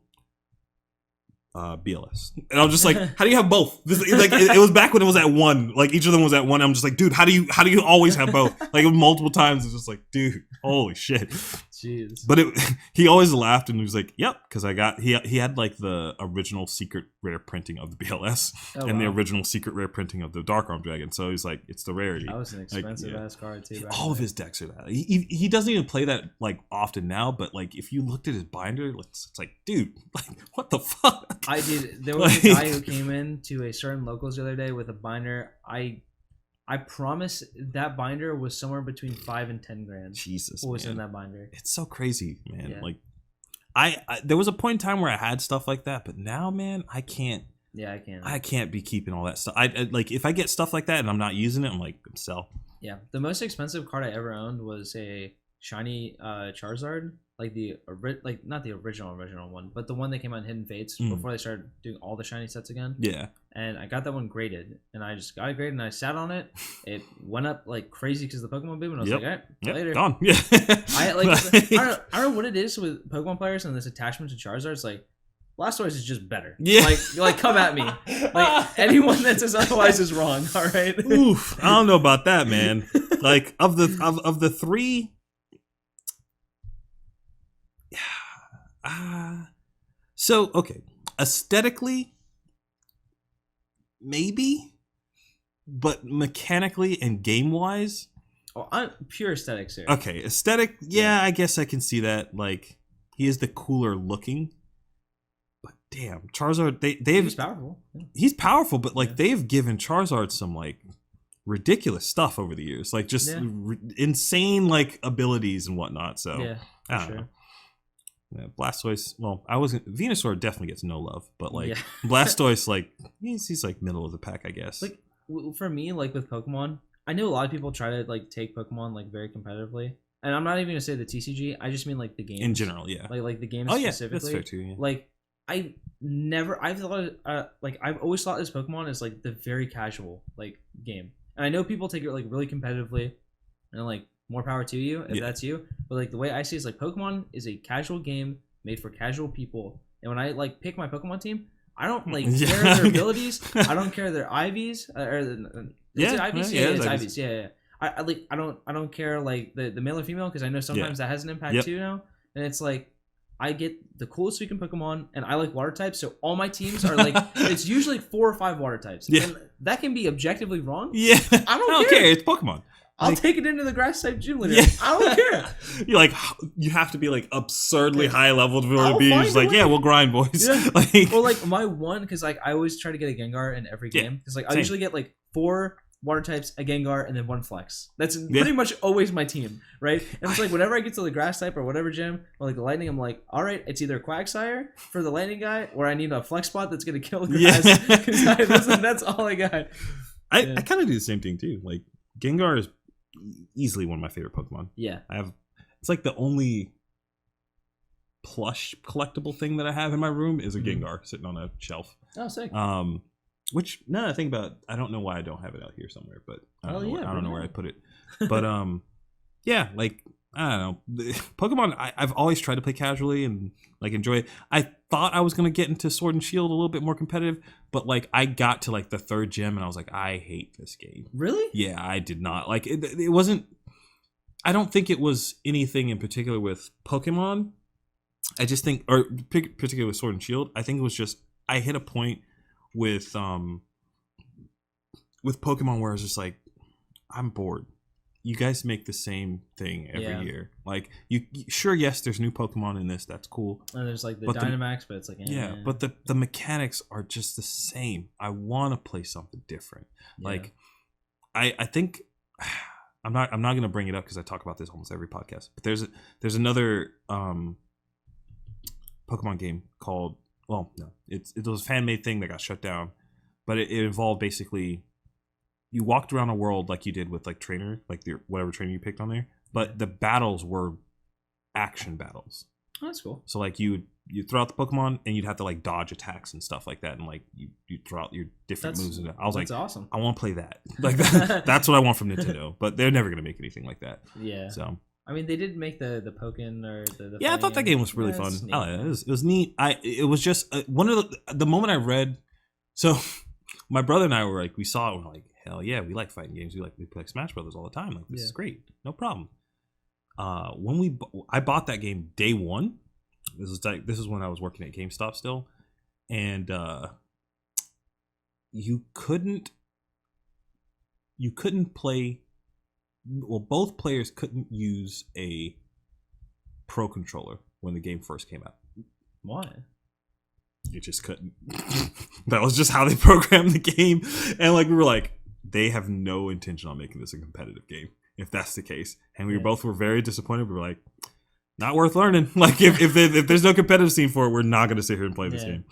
So I think they fixed it now. Like I'm sure they fixed it now. But like I remember seeing that, I was just like, I'm not going to Smash Brothers again. Yeah. But man, dude, Pokemon has so much potential.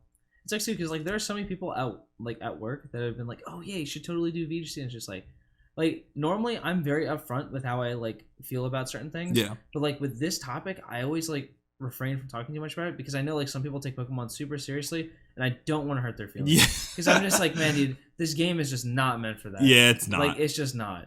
And like I know someone will get upset or we'll have another smashes in the fighting game discussion. And that's just a rabbit hole. Yeah. And I'm not trying to get there. I ran a VGC tournament once. Yeah. and it was cool because like the setup that we had, like it was being streamed, and then like we had like the TVs up, and like people could like see like the matches going on. I was like, this is really cool. But as I watched it, I was just like, this is not competitive. Like I didn't feel like it was like a competitive thing. Yeah. Which is weird because the whole setup is like, even in Sword and Shield, is like you're in this giant stadium or whatever, Yeah, it's and like awesome, it's yeah. like the music in that game is awesome. Like with It the whole is. crowd thing, I was like, that's it's dope. Like the best part of the game. yeah, I was Easily like, the best part of the like game. this is so cool. Yeah. But I don't know. Man, it's for not everything's built for everybody. So Like, I tuned into one of their tournaments. Yeah. For VGC, and like I was watching the juniors. It was really cool because like there was a girl playing. And it's like cool. That's cool. I want to see like more girls that are like in like competitive games or whatever, right? And like she won the game by like reading a move and like using protect, and then the other thing used it on the other one. I was like, oh, that's cool. Yeah. But I'm just like, yeah. You're like, oh, cool, nice strat. Yeah, like, there wasn't really like anything like exciting or like super hype about it. You know what I mean? Like the hype was like the commentator commenting on waiting for like the text box to move in the Pokemon screen that used protect and it didn't miss. You know what I mean? That like it didn't, or protect doesn't miss, it fails. So, yeah. So like to make sure like it didn't fail and then the move went through, and it's like, but yeah, it's just like it's like okay, that's cool, but it's like it doesn't do anything for me. I think you know? that's funny. That like almost goes all the way back to the original thing we were talking about with like competitive games and whatnot. Yeah. Like there is a certain type of spectacle I think that the games have to have too, that Pokemon just really doesn't have, in my opinion. Like if take Battle Right for instance, like it's I think Battle Right might have been missing that. Yeah, I think it was for sure. Because like, but it pisses me off to say that because people love watching League of Legends and all those team fights, and that's what Battle Right was, minus the tower bullshit. It was just the team fight, and that's the reason why I really liked it. I was like, I like the concept of like outmaneuvering and playing my like opponents, but I don't want to farm creeps or minions or like, oh, I just want to fight. All that stuff is the suspense builders, you know. I hate it. it's like a movie, right? Like if you went and saw a movie and it only had the climax, you'd be like, all right, well, I mean, that's cool, good for those characters, but you don't really feel invested in it, you know what I mean? But if you're in League or like a CS:GO match where you're setting up smokes, or in League you're setting up the wards, or you're building that slight advantage, it's building that climax where you're like, dude, they're slightly ahead, so they can totally take the team fight right now rather than later, and then they go for it, it works, and it pays off, and they win. You're like, yes, dude, that was such a good play. But that in Battle Right, like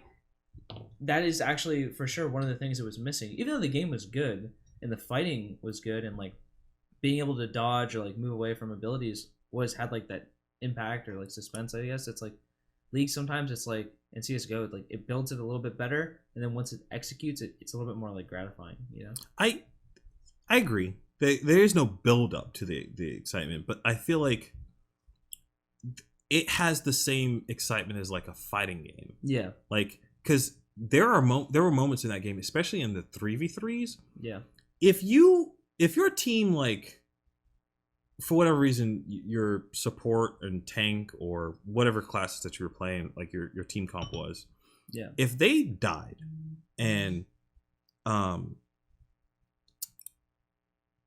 they like really hurt one of the three enemy teams and you take them out like after your other two teammates are gone, and now it's you versus two other fucking people, and you win, that feeling is insane. Like it's like you just like beat a 1v2 situation, and it's like you feel like a god. It's like you just like it's that build up where you're like 1 HP, and you're like you just combos. You're just dodging for like everything. Like it's for the KO. Oh man, I miss the moment. So I wish that something like that could be made nowadays, and I'm afraid that for a fighter or like a fighter MOBA, like a fighter MOBA. I want something like that so bad, man.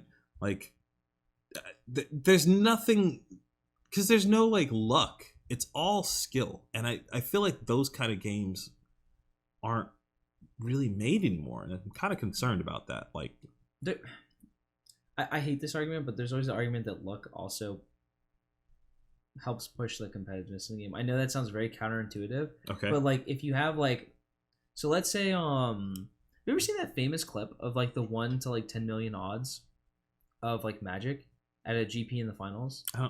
It sounds familiar, but I don't think. Yeah, there's like this famous clip. I was just rewatching it the other day. I've seen it like so many times, where like you have to hit a card. It's a fire Red. It's a red spell. Fire. Where like you hit like cards in like their hand, and like if it's revealed, it pings you for damage. Oh. And there's like based off of the guy's hand, he had to dodge 6, and then he casts the spell, and the guy can only dodge it 3, and it came out to like 1 in 10 million odds that actually Jesus. played out. And it's like, yeah, sure. Did he technically, was he in the better spot to win the game? No, of course not. The other guy technically probably should have won, but like that aspect to it helped make it more exciting to watch. You know what I mean? So it's not that it builds the competitive integrity of a game, but it helps a game like more accessible to like view, because there's that suspense factor. It's kind of like, have you ever watched like a MOBA where, like, especially with League, like a couple years ago, where like the early game decided everything? Yeah. Like if you watched the first 10 minutes, you knew how it was gonna. Right. That's boring. You know what I mean? But I felt like I feel like MOBAs now are a lot of that. I could be wrong, but like I think it's completely different. Yeah. I think a year or two ago I'd say that's true, but now I wouldn't say that's true. Yeah. But I think that aspect of suspense is like really important. Yeah. I guess maybe I need to dive back into that world again. I did that with Smite. I was like really getting back into that game. But I need to brave, like I was usually playing like all the off modes and not playing Conquest, like the main like 3 lane or whatever. I might need to just brave that and do it again. It's just those games are always so toxic, man. Like it's really they're brutal to play if you're solo queuing. Like, what do you think about voice chat in MOBAs?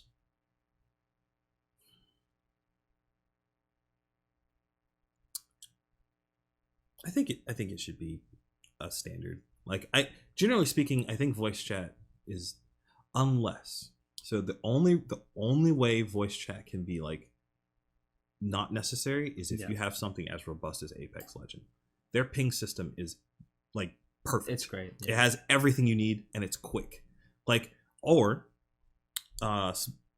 Hi-Rez has another system that works perfect. Their V commands, they're good. Also great. Like if you can make a system that can relate any type of communication that's necessary for the game to progress or like to communicate with your team, then you don't need voice chat. But most games don't do that. So like you have to pick one. Either you have a really good system or you have voice chat. Yeah. So I don't know.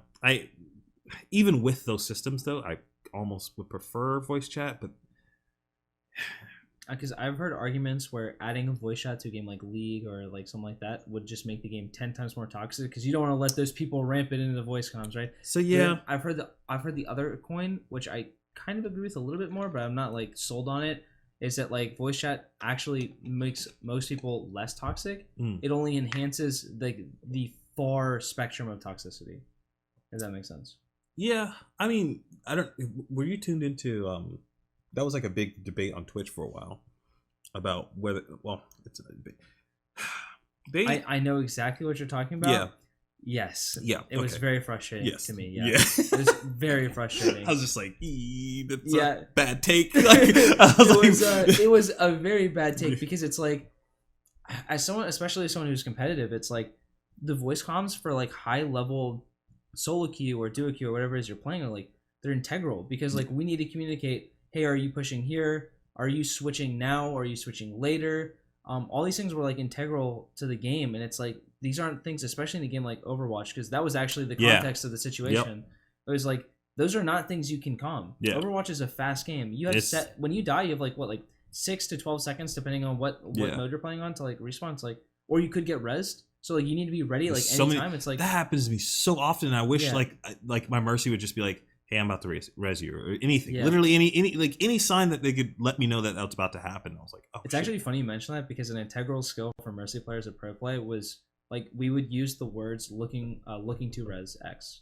So like 5 seconds beforehand, if I'm looking for it, I'd be like, I'm looking for this, and then like that person would know, and people around would know that I'm gonna be like AFK like in this area. So like a DPS me like, okay, now I need to take a passive angle, stuff like that. That's dope. Yeah, so like we had keywords to say where people would know. Steven, thank you. Rated me. Oh, awesome. A nice guy. What a nice fella. Stephen Galaxy. I say Steven. Stefan Galaxy. Fucking dox him. Thanks, buddy. Sorry, I didn't mean to cut you off. I just noticed that. Yeah, I get it though. Like I understand, because like I'm not gonna get into the whole like who gets roasted more, like female gamers or like whatever. But like that's a whole rabbit. Yeah, that's a whole rabbit hole. But like Yeah. nesting dolls too. Hey, how you doing? I think it's one of those things that like you need voice chat to play at the highest level of competition. But or maybe it might be being one of these things where like if you're playing comp in a game, it's on. Like you need it. Yeah. But if you're playing like casual, who gives a shit? It's casual. Like that's kind of the point of the whole thing. Granted, I mean there's some games where that might be an exception, but like it's also an enjoyable like enjoyability aspect where like maybe like you get joy from like talking with the people you're playing with. Like maybe like I don't know, maybe you're in a pandemic with COVID. You know? That's and true. like you can't really go outside and like this is your interaction. That's true. Like I feel like it's so hard because like it shouldn't be like, hey, let's cut off voice chat. It should be, hey, how can we fix it? Yeah. And that's where I think it needs to be. I think it's also really hard to fix a behavior, anonymous behavior. It's I don't know if it's even possible. It might not be possible to fix anonymous behavior because there's no repercussion for behaving poorly because no one knows who you are. I really like. Okay, so I'm a really big like South Korea fan. Okay. So like, the way they do it, I really like, and even though I am like, I do like I said before when we were talking about politics, where I do technically lean like in one direction. They have a system in South Korea where your internet is tied directly to your social security number. So whenever you are online and you are making comments on a forum, like you are responsible. Like we know exactly who it is. Now the libertarian aspect of me is like, that's kind of scary. Yeah. But at the same aspect, like all these things are very punishable. Like if you're making death threats on Twitter, it's like the same. That is an illegal action, and now we know who you are when you're doing it. So it's like, I really want this to happen, but then there's part of me that's like, oh, that's such a bad idea. But yeah, I think the biggest reason why something like that would be a struggle here is because of how like tied in corporations and companies are to that. Yeah. Because it would go from being like, hey, yep, this is you're attached to what you're saying, which that in and of itself is fine. But then it's like, you're attached to what you're saying, and Walmart can see what you said. Target can. Yeah. Like all these companies then now like they have access to not just that IP address, but you. Like so like your credits like I'm just saying shit. This probably isn't actually the case, but like credit score, all that kind of shit, like those very fine things that still are kind of us, like like your phone's always listening to you and all that good shit. Like so, like you know, companies do still have that line to tap into you. But I feel like that would be like the last thing that we didn't have. It's like when you connect to the internet, it's like an account almost. So it's like if you log onto League, like your League name isn't like your full name. You know what I mean? It's like your League name, but that account is directly tied to your SSN. And they would only pull that out if something were to happen. But like, it is definitely abusable, especially like in the age of like cancel culture. It'd be pretty scary to have like all your like internet stuff connected to that. Like, I mean, it's like I don't think that would work in America. Not now, not at the moment. Maybe sometime in the future. I don't know, but it would take a cultural shift. For that to be safe. The way I see it is like I think it's a good idea, but like you said, I don't think it's like I don't think you can implement it in America. But I do think a lot of like the voice chat and a lot of like Twitter things or whatever, I think it all is solved with more accountability with you online. I just don't know how you do that without like infringing on people's rights. It's kind of how I see it. I think you'd have to start infringing on company rights in order to make that work. So like you would say, hey, we're going to implement this thing where like some personal identification is attached to your online like use. But that then means that these companies, it is highly illegal. Not something like where, hey, you did it and you got to pay a fine. Nah. If we find out that your company is farming any of this information, you're done. Like it would have to be something so that companies just would not do it. Because I think if you put a price to it, like a fine to it, they could figure out a way to make that cost effective, pay the fine, and still like tap in. So I think doing it that way would work. But it even then it still would be a little restrictive because you would have control over American-based companies, but you wouldn't really have control over every other company. Yeah. Like, and if you are on like our internet it's a international thing. Yeah. So that's another thing that's scary. It's like because I know their shit is not. I don't know if you've seen this, but a lot of politicians like, and this isn't just like a right thing because it has been for a while, but left politicians as well are talking about like cracking down on like Facebook and Twitter, and it's like, what happens when Facebook and Twitter just like, hey, Canada, looking pretty good right now. Yeah. Let me hop over there. It's like we're gonna go. There's already people like hopping out of like California to go to Texas just for tax I'm laws pissed, and stuff, man. dude. Listen, I'm from Houston. I'm from Houston. All right, like California. Like I said, I'm okay with a lot of left policies. California, that ain't it, chief. Yeah, I want nothing to do with anything. Like California, no. And those, I'm really afraid that Texas is gonna become like a mini California in some senses. So like, I like Texas how it is. Yeah. I would like to live there again one day. Please don't make that into California. So like the weird thing is I was thinking that too. I was watching like the whole thing with Joe Rogan, like moved his whole thing over there, which, small side point, I think it's wild that like Jamie is just like, yeah, okay, cool, moving to Houston or whatever, like, or Austin. I think they're in Austin, but yeah, I kind of feel like parts of Texas already were doing that. Yeah. It's definitely demographically and like culturally and even like politically is definitely like changing a lot. Yeah. Like, I remember when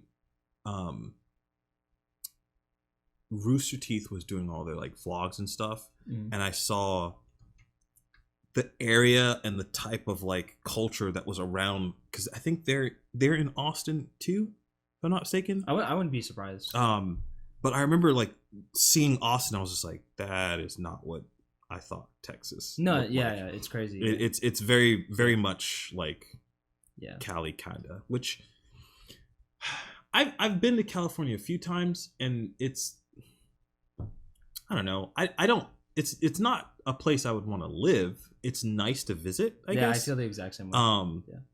I've not been to Texas as many times. It's a great place. It is.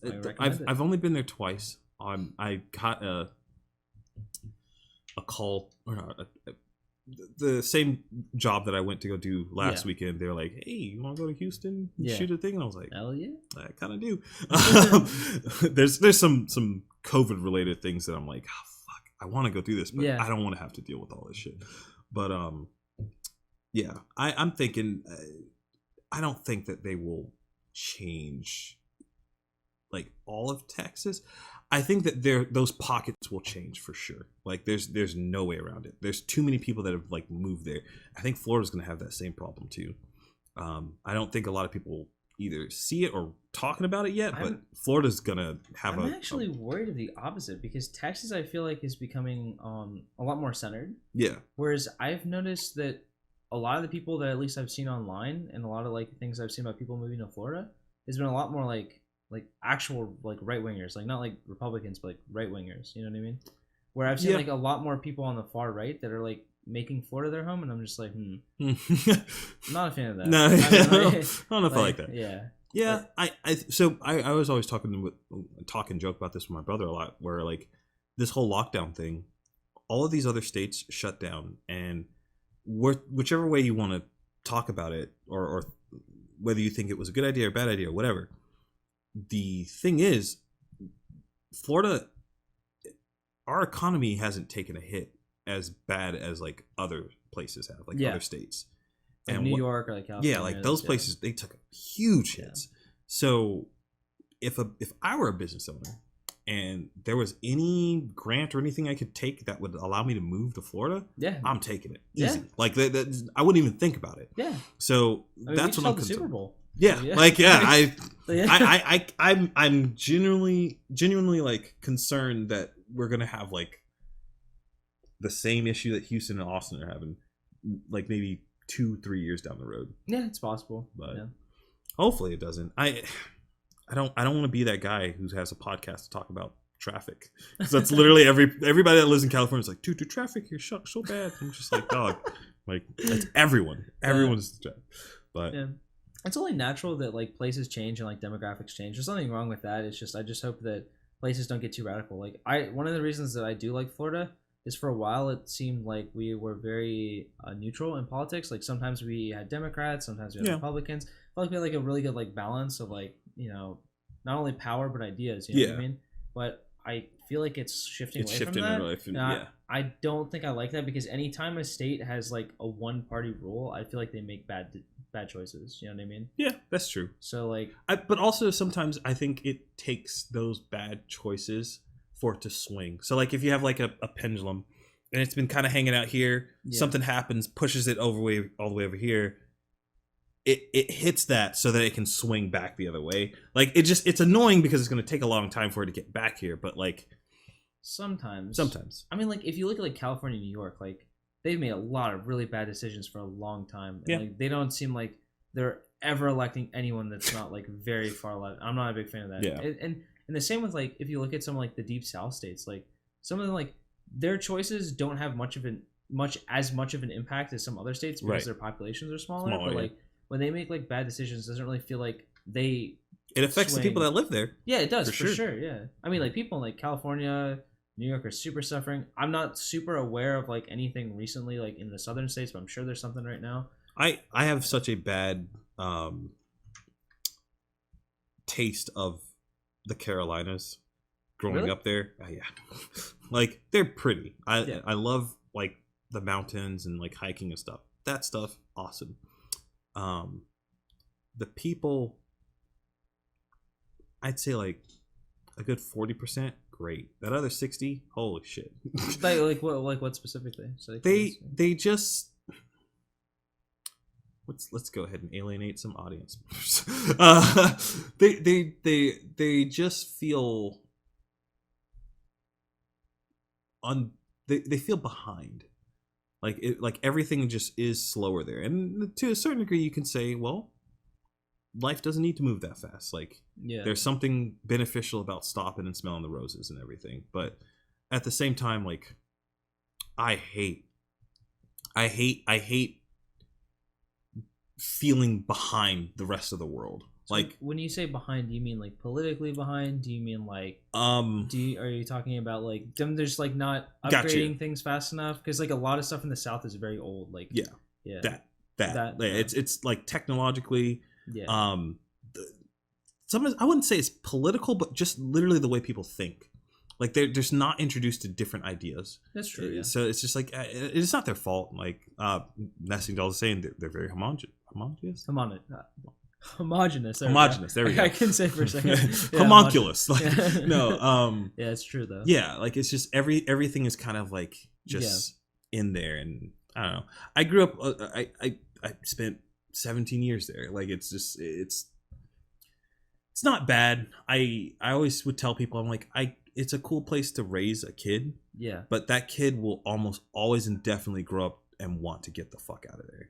Like it's just all the people I remember, except for a few that I graduated high school with, all of them moved. Every single last one of them. And if they didn't move, they wanted to move and couldn't. I don't know. I feel so strange about this because like I kind of get where you're coming from, but for now. Yeah. But like I feel like when I'm older, I would love to live in a place like that where it's like slower. Everyone's more like, you know, chill, or even if they're not like updating, like you said, like sometimes it's good to like stop and like smell, you know what I mean? So like I feel like for now I wouldn't want to live in a place like that, but I feel like later on when I'm just, you know, chilling or like I'm suiting up to retire, like, I think that'd be kind of nice. I've been thinking about that a lot recently too. Like so I know the exact type of house that I want to die in. Like I don't need a lot to be like happy. I want a small little cottage, two and two, like give me a 2-bedroom, two bath. I would say next to some water, but if it's in Florida, no, I'm good. I don't want to be anywhere near that shit. But like if it's somewhere else, like if it's like in the like up north, like center north of like the US, like sure, hell yeah. Give me like a lake or something like that. Yeah. Easy. But I that's all I need. The only thing is I appreciate the simplicity of that, but I grew up with the internet.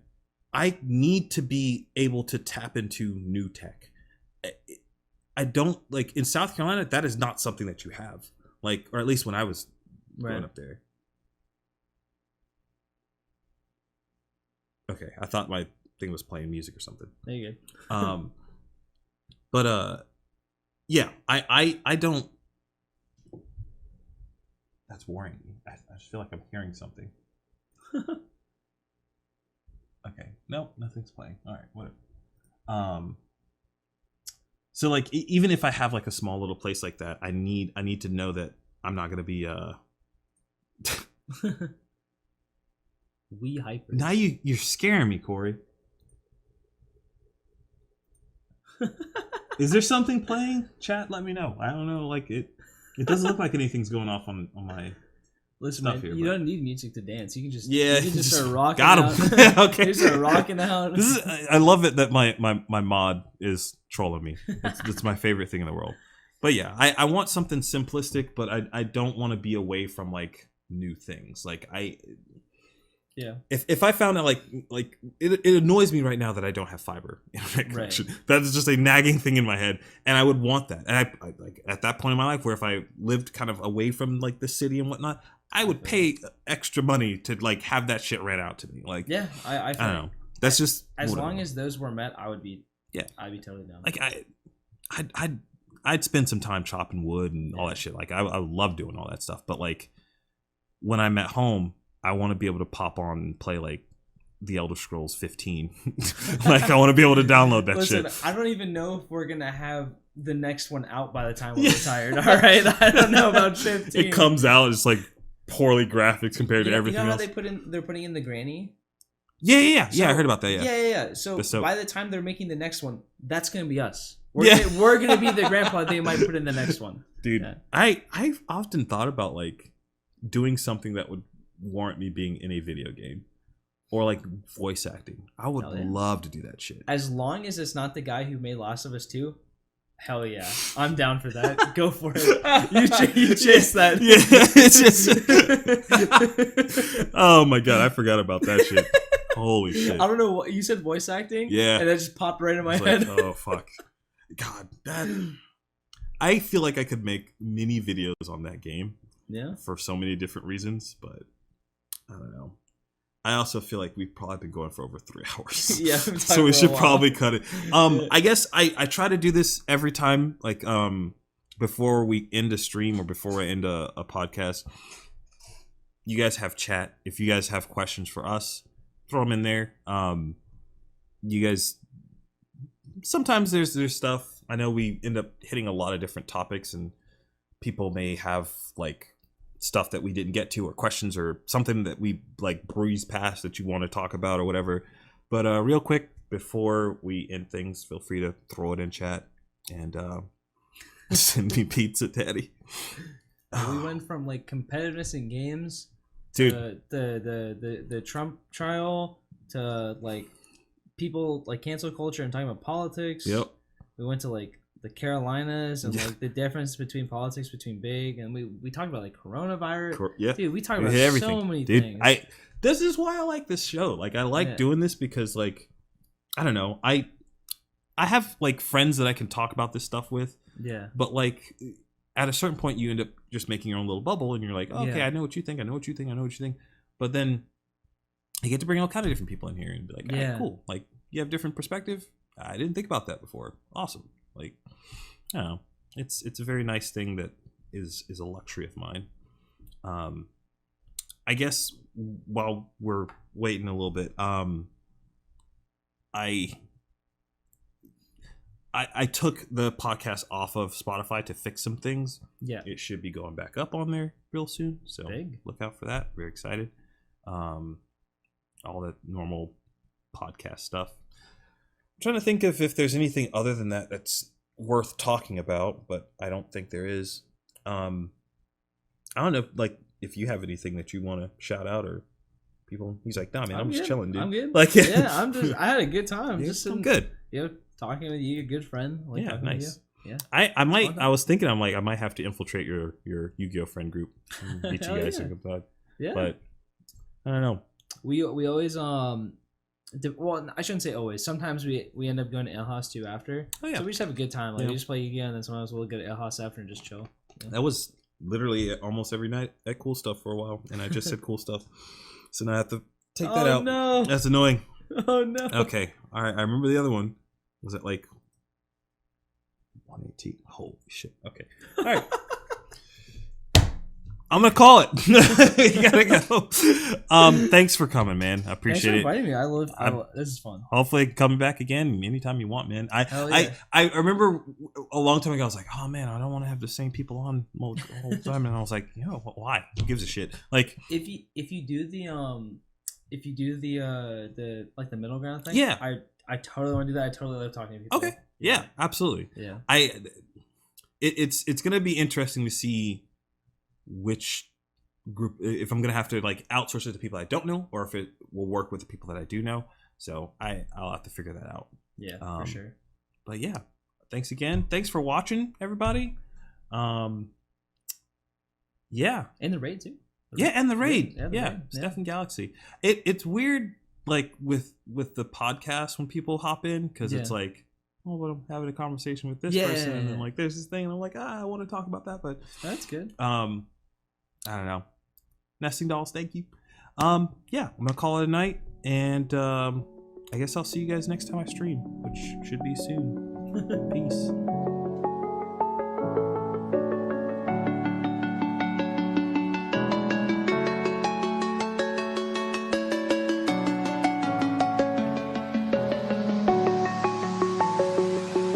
I'm alone, I'm a broken home.